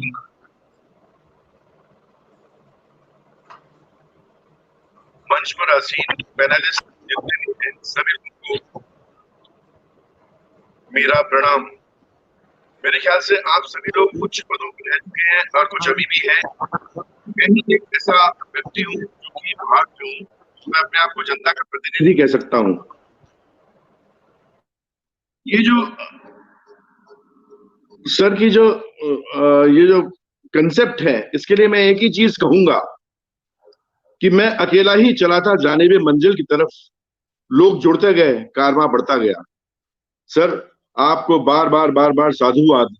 आपका जो कंसेप्ट है एक बड़ा यूनिक कंसेप्ट है और मैं तो ये कहूंगा कि अगर ये कंसेप्ट सर ने जो सुनाए हैं, मैंने जो अभी सुना, इसके पहले सर से इतनी गुप्ता सर से इतनी अच्छी बात हुई नहीं थी, लेकिन उन्होंने जो अभी बताया है, अगर ये हमारे भारत देश में लागू हो गया तो सर मैं कहूंगा कि एक वो प्रयास हुआ था भगीरथी प्रयास, जिसमें गंगा जी को यहाँ लाया गया था भारत की पुण्य भूमि पर, और दूसरा प्रयास ये होगा सर जिसमें कि हमारा एक क्राइम फ्री भारत हो।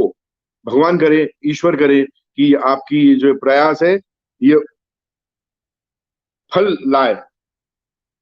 लेकिन अगर हम क्राइम फ्री भारत की बात करते हैं, क्राइम फ्री देश की बात करते हैं, तो मुझे लगता है फैलेसी है, छोटी सी मिथ्या है, या हम लोग थोड़ा सा यूटोपिया है। भगवान करे यूटोपिया ठीक हो जाए और हम लोग यूटोपिया में ही आ जाए, क्योंकि दुनिया में कोई ऐसी जगह नहीं है, जब तक सोसाइटी है जब तक क्राइम रहेगा।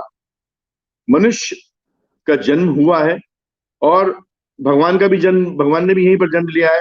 और भगवान के जमाने में जब क्राइम था, तो आज के जमाने में हम लोग तो इस समय सबसे ज्यादा खराब समय में, यानी कि जिस काल में हम लोग हैं उस काल में सबसे ज्यादा क्राइम्स अभी हो रहे हैं।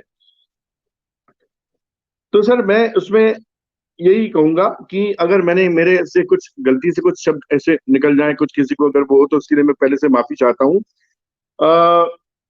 हम लोग जो इसकी बात करते हैं, आर्काइक लॉस जो है हमारे यहाँ के, जो बाबा आदम के जमाने के हैं, जो 1860 में बनाए गए थे, उसमें 6 स्टेक होल्डर्स हैं क्राइम के: criminal, police, victim, judiciary, jail and society. Police का जॉब है लॉ एंड ऑर्डर मेंटेन करना, पीस मेंटेन करना, detection, prevention of crime, traffic. और in India it's a state controlled by the state. This is a big discrepancy. कारण यहां पर crime become secondary, यहां पर अपने मास्टर्स को सर्व करना प्राइमरी हो जाता है, पॉलिटिकल मास्टर्स को। खैर ये कंट्रोवर्शियल बातें, इसमें मैं आगे नहीं जाऊंगा, लेकिन मैं ये जरूर चाहूंगा कि पुलिस को एक अपर हैंड ऐसा मिलना चाहिए जिसमें कि किसी का हस्तक्षेप ना हो। सरकार, ब्यूरोक्रेट्स, नेताओं के हस्तक्षेप से पुलिस यस बॉस बन के बन रह जाती है, सिर्फ नेता और अमीरों के एफ्लुएंट। ये एक कॉमन मैन का विजन है, क्योंकि एक कॉमन मैन जब एक वहां पर एफआईआर दर्ज करने के लिए जाता है, विश्वास कीजिए वो इतना डरा हुआ रहता है, बहुत डरा हुआ रहता है कि उसको ये लगता है कि पुलिस मुझे भी परेशान करेगी। तो एक तो ये प्रॉब्लम है। दूसरी चीज, पुलिस एक्ट जो मैंने आपको बताया था 1860 में बना था। ब्रिटिशर्स ने क्यों बनाया था? ब्रिटिशर्स ने अपने उसको एक सॉर्ट ऑफ ओप्रेसिव लॉ था, जनता को दबाने के लिए था। वही लॉ आज भी चला रहा है। क्या हमने इसको चेंज करने की कोशिश की? जी हाँ, की थी। 1977 में मोरारजी देसाई के टाइम पे एक कमीशन बना था और आईपीएस एसोसिएशन का यंग ऑफिसर्स गए थे वहां मिलने के लिए। उस टाइम पे किसी एक आईपीएस ऑफिसर, नाम नहीं लूंगा, मध्य प्रदेश कैडर की थे, उन्होंने इस बात को बोला कि सर ये इसको चेंज होना चाहिए। उन्होंने उसी समय कहा कि ठीक है, और शाम तक वो अनाउंस हो गया था।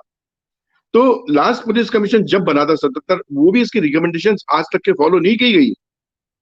अब जो न्यू कमीशन जो फॉलो जो करेंगे, जो हम लोग बनाएंगे, जैसे कि सर का कंसेप्ट है, गुप्त सर का कंसेप्ट है, it must be amalgamated with the modern law, with the modern technology, latest technologies जो आ रही है। क्योंकि आजकल जो है, आप अगर पुलिस एक कदम चलती है तो जो वो रहता है, क्रिमिनल 2 कदम आगे रहता है।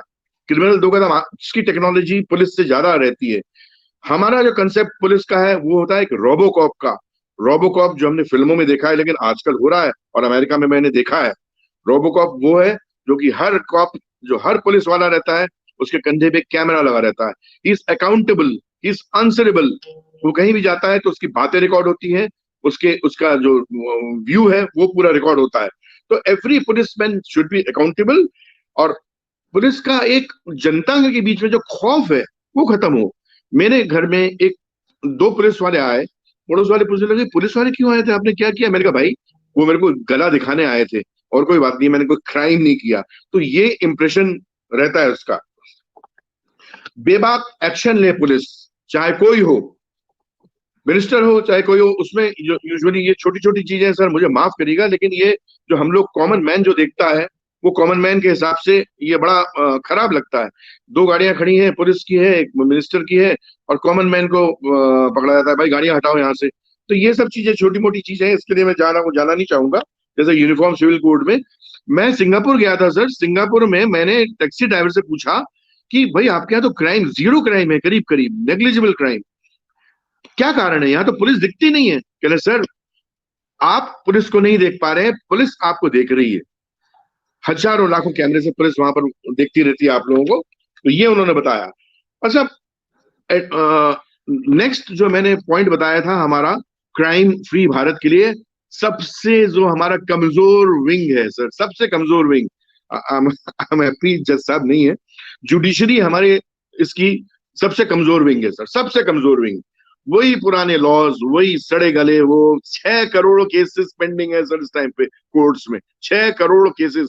हिमांशु जी आपसे मैं क्षमा चाहता हूं, लेकिन ये सही बात है, 6 करोड़ केसेस पेंडिंग है सर आजकल। अनफॉर्चुनेटली अनफॉर्चुनेटली जो 1950 में अमेरिका में न्यूयॉर्क में हुआ करता था, जब वहां 5 और 6 फैमिलीज कंट्रोल करती थी लॉ एंड क्राइम को, तो उस टाइम पे वो बोलते थे कि हमें वी हैव गॉट जजेस विद अस, डोंट वरी, कुछ भी करो क्राइम, हमारे पास जज है।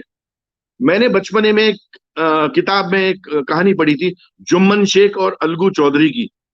उसमें वो बोलते हैं कि जो जुम्मन शेख के लिए बोलते हैं अलगू चौधरी, मुझे हालांकि दोनों में दुश्मनी रहती है और केस आता है अलगू चौधरी का, तो वो कहते हैं कि मुझे आप पे विश्वास है, क्योंकि जो सरपंच होता है, जो जज होता है, वो भगवान का रूप होता है, उसके मुंह से कभी गलत नहीं निकलेगा, और उन्होंने वही उनके फेवर में वो दिया, गलत नहीं दिया था। तो एक छोटा सा जोक चलता है कि I know a good lawyer, दूसरा बोलता आई नो द जज। तो ये तो इंप्रेशन हो गया है सर आजकल जुडिशरी का, बिल्कुल मानसिकता हमारी, हम लोगों को इसकी बदलनी पड़ेगी। और आप ये सोचिए, कॉमन मैन की तरह मैं सोचता हूं, मैं I am a common man. अब रेप का जो केस निर्भया कांड हुआ था, उसमें कहते बच्चा है, जुवेनाइल, छोड़ दिया गया उसको।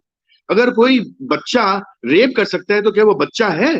बिल्कुल नहीं है। लेकिन जुडिशरी के सारे क्लॉजेस निकाल करके, उसे पॉइंट निकाल करके उसको हटा दिया गया, और हमारे नेता इतने महानुभाव है कि उन्होंने उनको सिलाई मशीन और वो सब देकर के भी कर दिया।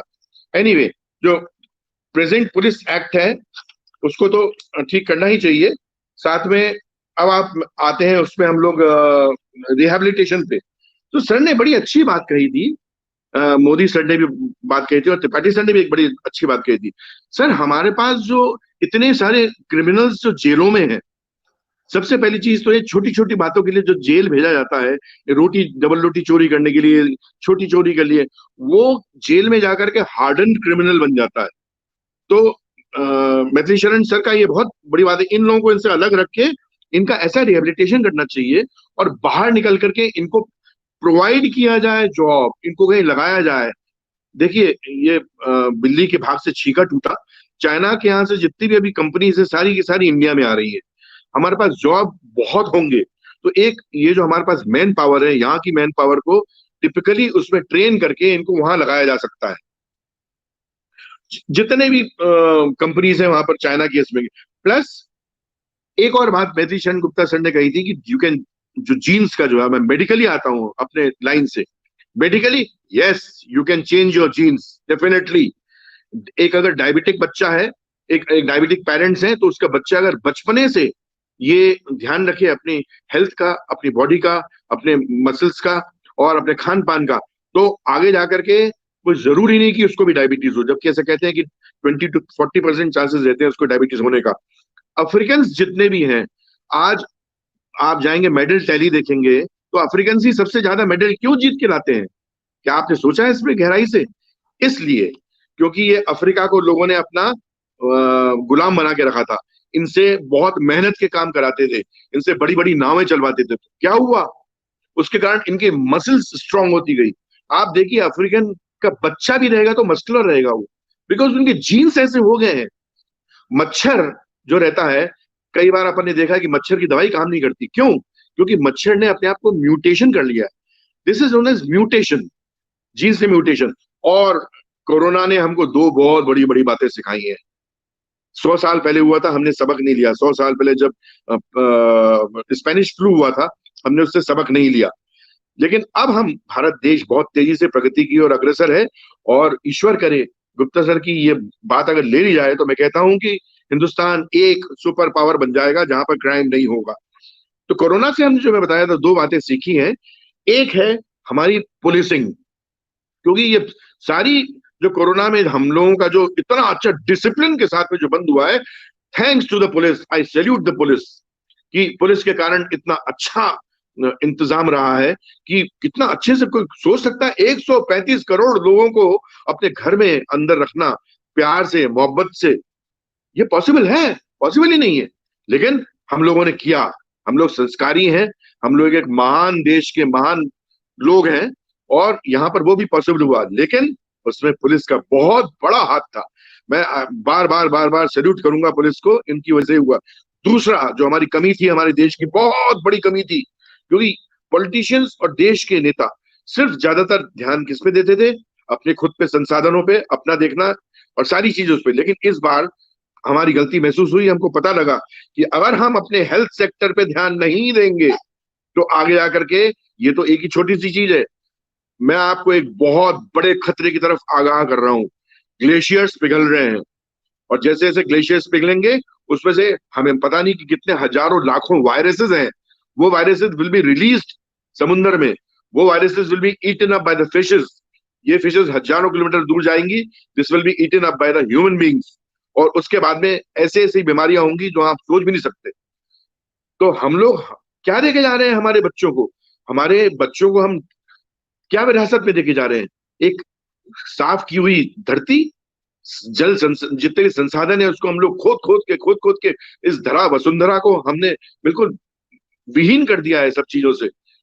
तो ये हमको देखना पड़ेगा। तीसरी चीज हमारी आती है, इसमें हम लोग इन लोगों को लगा सकते हैं जो रिहैबिलिटेशन के लिए, कितने सारे हैं जो हम कर सकते हैं रिहैबिलिटेशन के लिए, प्रोवाइडेड आप सोचें किस किस में इसमें लगा सकते हैं। तो ये दो चीजें मैंने आपको बताई कि एक तो हेल्थ सेक्टर और एक पुलिस सेक्टर, इस पे सबसे ज्यादा ध्यान देने की जरूरत है। आज देखिए भोपाल में मैंने आज 2 कोरोना के पेशेंट्स को एडमिट कराने की जी तोड़ कोशिश करी, सारे अस्पताल फुल थे। फिर मैंने हाथ जोड़े, एक से मेरे डॉक्टर साहब से बात की, मैंने कहा सर इसको आप अभी आइसोलेशन वार्ड में रख लीजिएगा, जब आपके यहाँ खाली हो जाए तब इसको वहां पर भर्ती कर लीजिएगा।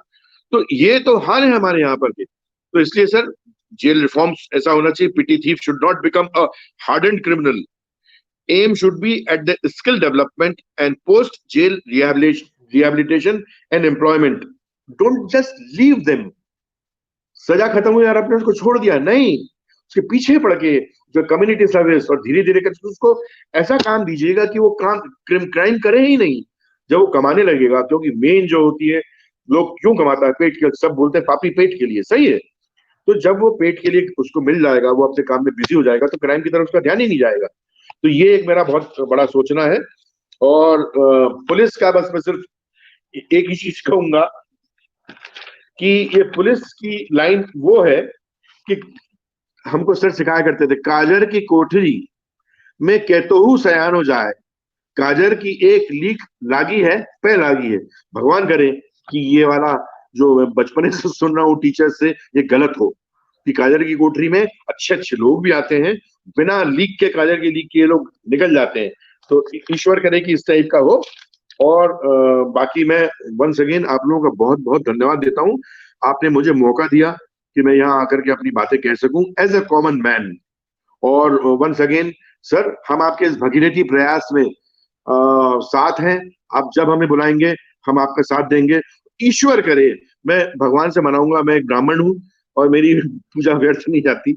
मैं ईश्वर से मनाऊंगा कि हमारे गुप्त सर के जो ये है, एक भगीरथी प्रयास ऊपर तक पहुंचे, और ये ठंडे बस्ते में नहीं डाल दिया जाए जैसा अभी तक के होता आया है, ठंडे बस्ते में नहीं डाला जाए।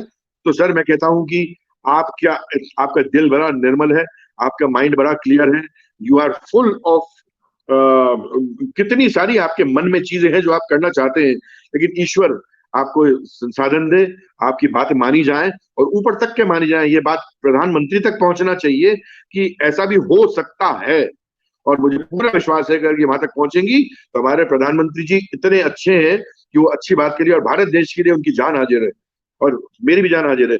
मैं आपको एक चीज बता दूं, मेरे क्लिनिक में सामने एक वो लगा हुआ है, मैं डिफेंस पर्सनल से कभी भी फीस नहीं लेता। 35 साल से मैंने एक भी आर्मी ऑफिसर या आर्मी के जवान से मैंने पैसा नहीं लिया।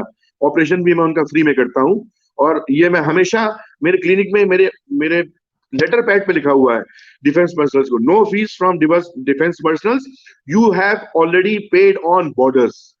उसी प्रकार पुलिस से मेरी सारी सिंपथीज और वो है, क्योंकि मेरे पिताजी एक पुलिस ऑफिसर थे, उनको भी मैं नहीं लेता हूँ। पैरामिलिट्री फोर्सेस को भी मैं हेल्प करता हूँ।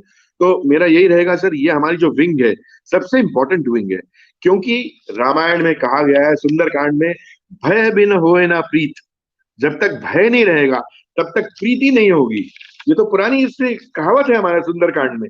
तो इसलिए ये भगीरथी प्रयास के लिए एक बार फिर से मैं आपको बहुत बहुत बधाई देता हूं, और भगवान से प्रार्थना करता हूँ, ईश्वर से प्रार्थना करता हूँ, हे ईश्वर, सर की ये इच्छा पूरी हो, हम सब लोगों की इच्छा पूरी हो, और भारतवर्ष को हम पुराने भारतवर्ष जैसा बना दें, जैसे हमारे वेदों पुराणों में बताया गया था वैसा बना दें, निर्मल भारत बना दें, जहां पर निर्मल गंगा बहती हो, जहां पर अच्छी अच्छी नदियां बहती हो, जहां पर हरी वसुंधरा हो, और जहां पर भारत में जहां डाल डाल पर सोने की चिड़िया हो।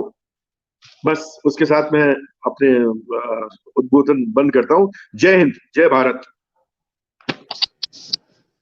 वाह सर, आपने बहुत बहुत ही अलौकिक वर्णन किया।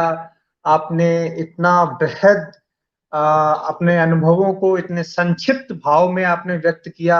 सच में आपकी वाणी में माता सरस्वती ही विराजी होंगी, तभी आप इतना कुछ कर पाए हैं।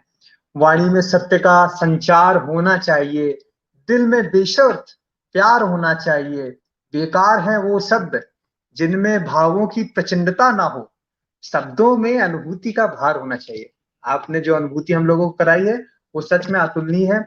और इसी के साथ में हम आपका विशेष रूप से पर्सनली आपका अभिवादन व्यक्त करते हैं कि आपने हम लोग को एक नए चैलेंजेस की ओर भी अग्रसर किया है। वर्तमान खामियां जो पुलिस विभाग में हैं, अन्य विभागों में भी हैं, उसकी ओर आपने हम लोगों का ध्यान आकर्षित किया है। मैं रिक्वेस्ट करना चाहूंगा हमारे श्री मैथिली शरण गुप्त सर को कि चूंकि समय का घोड़ा, जैसे मैंने बताया था, पंख लगाए उड़ रहा है, तो सर का समय आ गया है सर का वोट ऑफ थैंक्स देने का। मैं सर से निवेदन करना चाहूंगा, श्री मैथिली शरण गुप्त सर से, कि हमारे मंचासीन उपस्थित सभी अतिथियों का, including honourable justice Ravi R Tripathi sir का, वोट ऑफ थैंक्स की प्रतिक्रिया से नवाजा जाए, उनको सम्मानित किया जाए अपने चंद शब्दों में। श्री मैथिली शरण गुप्त सर। Thank you. पहले मैं जो है मंच को और मंच के माध्यम से जो भी रहा है या जो इन सब चीज़ों को बाद में देखेगा, उन सबको मैं धन्यवाद ज्ञापित करता हूं। और मैं उनको ये बताना चाहता हूं कि ये जो भी बात यहाँ हो रही है, ये हवा में उड़ने वाली बात नहीं है। इस अभियान को जो है 2017 को में टेकअप किया गया था MHA के साथ, और इसे जो है GRP help app and investigation support system creating a user friendly system in railways के रूप में इसको नेशनल पुलिस मिशन को के रूप में स्थापित हुआ।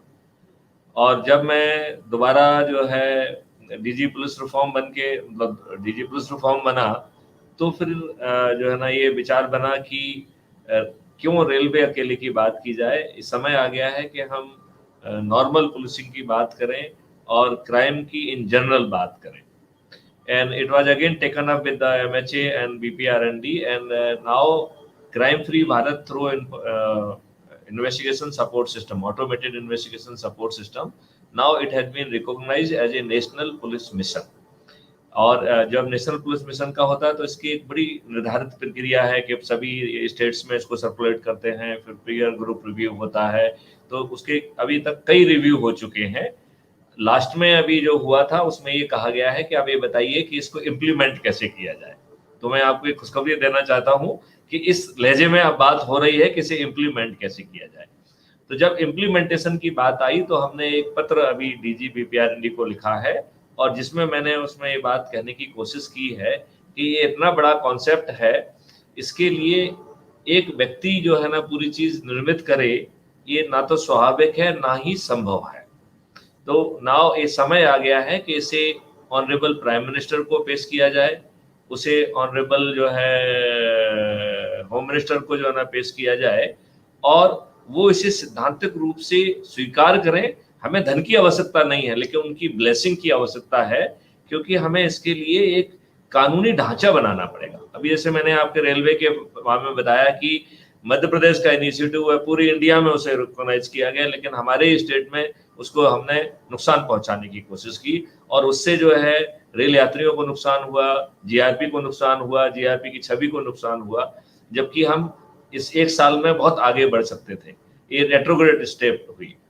तो यदि हम मजबूत ढांचा तैयार नहीं करेंगे तो ये रेट्रोग्रेड स्टेप जो है ना कभी भी कोई भी उठा लेगा। ये आसानी से हो पाएगा, जिस किसी को वो सूट नहीं करेगा वो जो है ऐसी जो है एंटी पब्लिक जो है वो कर लेगा।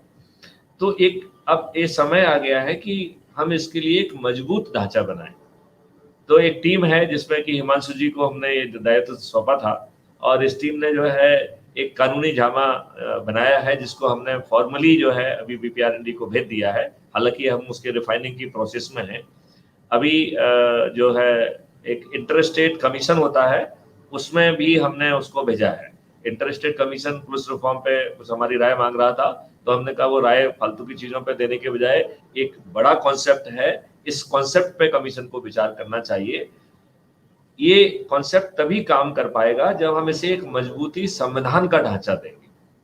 तो पुलिसिंग जो है वो राज्य का विषय है, जैसा हम सब लोग जानते हैं बचपन से, शायद उसी चीज को हम लोग को रटाया भी गया है कि एंट्री 2 में पुलिसिंग इज ए शेड्यूल 7 में policing is a state subject. लेकिन जब मैं उसके लिए आधार खोज रहा था तो लकीली हमको लिस्ट 1 में 65C एक एंट्री मिली, और जिसमें लिखा है कि scientific and technical assistance in investigation and detection of crime, ये केंद्र सरकार की जिम्मेवारी है और केंद्र सरकार को करना है। केंद्र सरकार को कानून बनाना है, केंद्र सरकार को संस्थाएं बनाना है, और ये केवल केंद्र सरकार की जिम्मेवारी है। तो हमने एक कानून बनाया जिसका नाम दिया national authority for scientific and technical assistance in investigation and detection of crime. और जैसे गीता को पढ़ा जाता है, हमने हर चीज में scientific and technical assistance in investigation of detection crime को जो है ना, गीता जैसा हर जगह उसे दोहराया है। क्योंकि हमने एक सोच दी थी अपने टीम को कि हमें जो नियम बनाना है वो ऐसा नियम बनाना है जिसमें कि जो वर्तमान स्टेटस क्वो है वो डिस्टर्ब नहीं होना चाहिए। हम इसको सीबीआई जैसा नहीं बनाना चाहते थे, हम इसको एनआईए जैसा नहीं बनाना चाहते थे, बिकॉज सीबीआई में जो पावर है it is getting shifted to the central government, NIA में power is getting shifted to the central government. यहाँ पे हमने कहा नहीं, हम जो है लोकल पुलिस को ही सक्षम बनाएंगे, उसके ही कानूनी संबद्ध जो है ना शक्तियों का उसके माध्यम से ही यूज करेंगे। हमारा साइंटिफिक और टेक्निकल असिस्टेंस जो है वो उसके पास पहुंचेगा, चाहे वो अपराध के पंजीयन के लिए हो, चाहे वो अपराध की विवेचना के लिए हो। और हमारा एकदम एक सामान्य दर्जे का पुलिस ऑफिसर, उसको इतनी चारों तरफ से सुविधा पहुंची जाएगी कि ऐसा कोई अपराध बचेगा ही नहीं जो डिटेक्ट ना हो, संभव ही नहीं है। यदि वो पुलिस अधिकारी चाहेगा तो भी उसके लिए संभव नहीं है कि वो जो है ना अपराध डिटेक्ट ना करे। इतनी बड़ी शक्ति उसके पीछे पैदा की गई है। तो सबसे पहले तो जो वो विवेचना कर रहा है उसके लिए पूरी विवेचना का एक सिस्टम क्रिएट किया गया है, और उसको जो है घटिया विवेचना ना करने के लिए जो है ना उसमें नट एंड बोल्ट डाले गए हैं कि यदि वो कुछ घटिया करेगा तो सिस्टम उसे ग्राह्य नहीं करेगा, उसको गाइड करेगा कैसे वो ठीक ढंग से विवेचना करे। फिर हिस्टोरिकल डाटा सेट भी उसके पीछे पहुंचेगा, फिर जो है जो गजेट्स हैं वो भी उसके लिए पहुंचेंगे। तो गजेट्स और सब चीज मिलके और फिर एक्सपर्ट्स को उससे जोड़ा जा रहा है। तो इतने एविडेंसेस क्रिएट कर दिए जा रहे हैं along with the certificate of admissibility, certificate of integrity and certificate of chain of custody, कि एक अपराधों का जो है संज्ञान होना, अपराधों की विवेचना होना, अपराधों की सजा होना, ये एक सर्टेनिटी होगी। और इसी कानून में फिर एक चीज ये डाली गई है कि यदि कोई इनसाइडर है और वो उसका दुरुपयोग करता है तो वो संज्ञेय अपराध होगा। यदि एक जो है कोई व्यक्ति जो है बाहर से इसमें एंट्री करने की कोशिश करता है तो वो भी जो है एक अपराध होगा। तो एक बहुत ही बैलेंस्ड और पावरफुल एक एक्ट बनाया गया है जिससे कि पुलिस को बहुत मजबूत किया जा रहा है, पुलिस को डीवर्डन किया जा रहा है, पुलिस को जो है डिस्ट्रेस किया जा रहा है, पुलिस को जहां ज्ञान नहीं होगा वहां पे भी चारों तरफ से मदद उसके पास पहुंचेगी, और उसी की कानूनी शक्तियों का उपयोग करते हुए ऐसे साक्ष्य इकट्ठे किए जाएंगे जो कि क्रिकेट के तरह, जैसे क्रिकेट में ढेर सारे कैमरों से साक्ष्य इकट्ठा होता है, ऐसे ही साक्ष्य उसमें इकट्ठे होंगे। और जो ये साक्ष्य रहेंगे ये अपने आप में जो है अकाट्य होंगे, इनफैलिबल होंगे, लिहाजा हम हर केस में जो है सजा दिला पाएंगे। तो एक तकनीकी सॉल्यूशन निकाला गया है, देन लीगल सॉल्यूशन निकाला गया है, और उसको लॉजिकल एंड तक पहुंचाने की बात कही है। और हम बहुत आभारी हैं honourable justice Ravi R Tripathi sir के कि उनका हमें मार्गदर्शन मिला, उनकी हमें जो है वेल विशेस मिली, और उन्होंने जो है इसको बहुत अच्छे ढंग से जो है ना इनकरेज किया। जब हमारी उनसे डिटेल में बात हो रही थी तो जस्टिस त्रिपाठी साहब ने बहुत इसको अप्रिशिएट किया। अब एक जो है मैं ऑनरेबल जो है एनके त्रिपाठी सर, जो कि हमारे एक्स डीजीपी हैं, हमारे सीनियर हैं, हमारे वरिष्ठ हैं, मैं उनका आभार व्यक्त करता हूँ। उन्होंने क्रोनोलॉजी के वो तमाम ऐसे पक्ष रखे जो कि हमें ध्यान में रखने की जरूरत है, और निश्चित तौर पे उन पहलुओं पे विचार करते हुए हम और ऐसी चीजों को जोड़ पाएंगे जिससे कि जो चीजें क्रोनोलॉजी में लिखी हैं उनको एड्रेस करते हुए how we can design solution. और इसमें जो मैं इस मंच से जो है मिस्टर गोस्वामी, रामकृष्ण गोस्वामी जी, जो कि अपराध मुक्त चरित्र निर्माण जो है ना संगठन के उन्होंने बनाया है, मैं उनका भी आभार करना चाहूंगा कि उन्होंने जो है उन्होंने बेसिकली एक वो जो है ना अनछुए पहलू कि एक तो है कि टेक्निकल सॉल्यूशन, लीगल सॉल्यूशन, और उसके साथ में एक चरित्र निर्माण का जो एक आधार है, एक बड़ा सा आधार उन्होंने निर्मित किया है, तो वो भी बहुत ही जो है इसके आभारी है। वो भी जो है बहुत जो है इसके आभारी हैं। हालांकि वो इसमें नहीं है, वो पिछले प्रेजेंटेशन में थे, पिछले वेबिनार में थे, तो मैं उनको भी साधुवाद देना चाहता हूँ। मैं अपने महेंद्र मोदी साहब का जो है साधुवाद देना चाहता हूँ। उन्होंने बहुत इनकरेजिंग बातें कही और उनके काम बहुत इनकरेजिंग हैं। वो जो है अपने आप में एक चलते हुए चरित्र हैं। वो जो है जहाँ जाते हैं उसके मॉडल वहाँ क्रिएट करते हैं। हजारों एकड़ों में उन्होंने वाटर हार्वेस्टिंग की है, और आने वाले समय में क्राइम का एक बहुत बड़ा कारण जो है ना पानी बनने वाला है। तो यदि जो है उस क्षेत्र में जो है एज ए पुलिस ऑफिसर भी देखा जाए तो वो एक अपराध को रोकने के लिए, और बल्कि कहना चाहिए कि विशुद्ध को रोकने का काम कर रहे हैं, और हमें उसको इतना बड़ा कर देना है कि वाटर रिचार्जिंग की स्थिति में आए, but let the water should revert to again to the 10 feet level. तो इस तरीके के जो है ना उसकी आवश्यकता है। तो मैं माननीय मोदी जी को आभार व्यक्त करना चाहता हूँ उनके ओरिजिनल काम के लिए, उन्होंने जो अच्छे शब्द कहे उसके लिए, उनकी बातों से जो है हमको जो ढाढ़स बना, जो हमको शक्ति मिली, उसके लिए भी मैं उनको धन्यवाद देना चाहता हूँ। हमारे डॉक्टर प्रदीप चौरे साहब जो है उन्होंने बहुत ही यथार्थ से जुड़ी बातें कही, और उन्होंने वो पहलू जो है ना टच करने की कोशिश की जो कि आम नागरिक से सीधे जुड़े हुए पहलू हैं। तो उनको ध्यान में रखा जाना बहुत जरूरी है।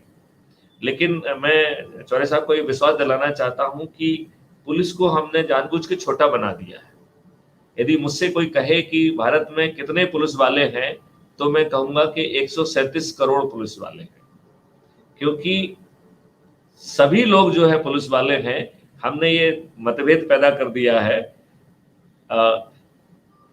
और ये जो मैं बात में कह रहा हूँ ये कोई मैं वैसी बात नहीं कह रहा हूँ। कहना चाहिए कि जस्ट भावनाओं को नहीं कह रहा हूँ, मैं जो लीगल बात कह रहा हूँ।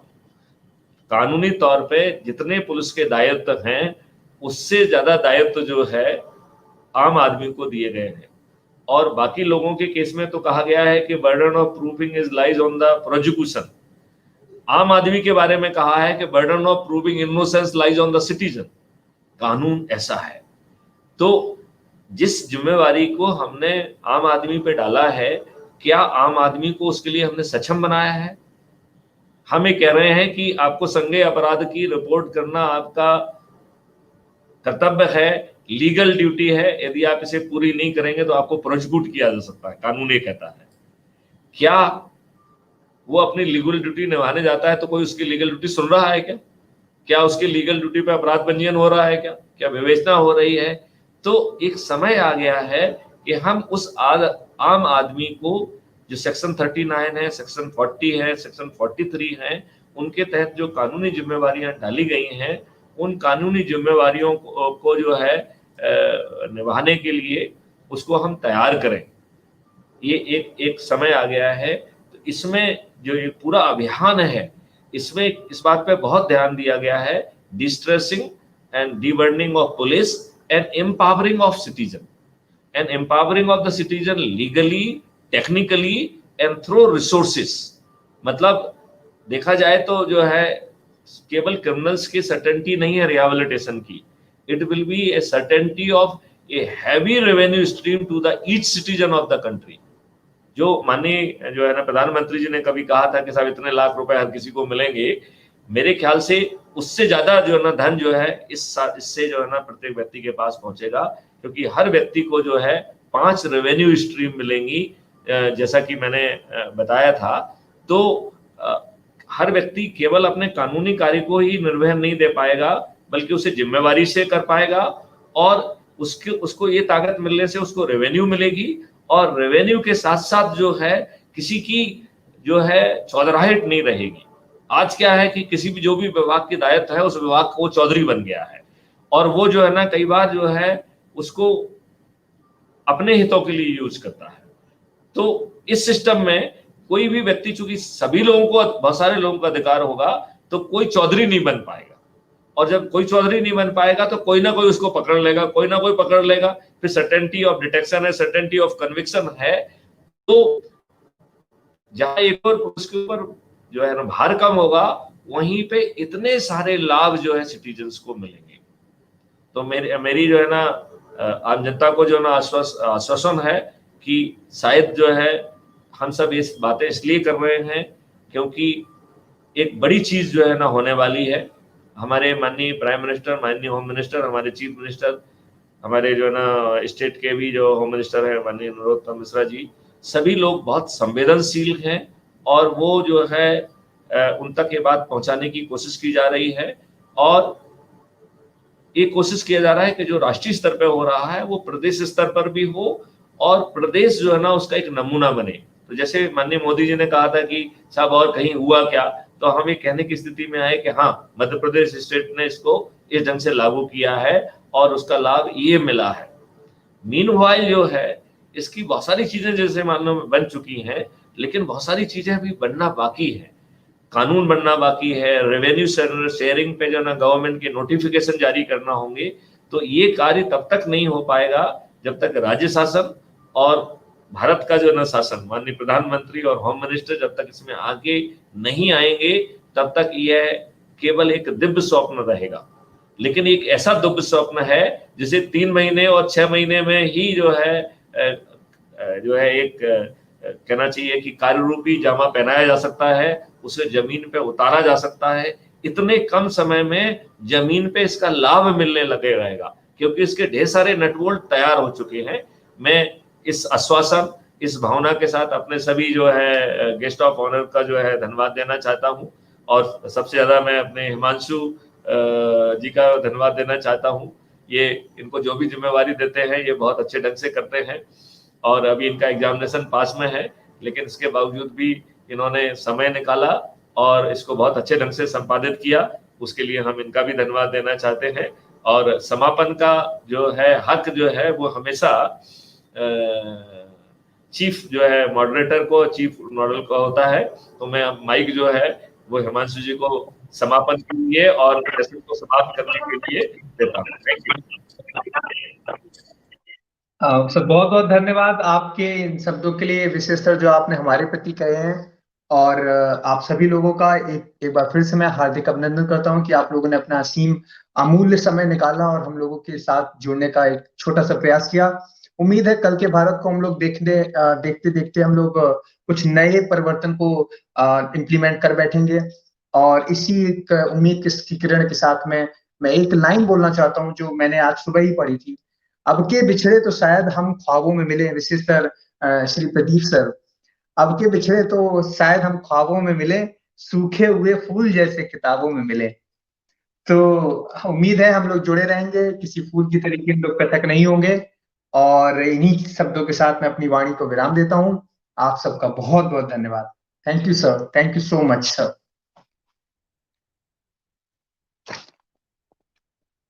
जय हिंद, जय भारत।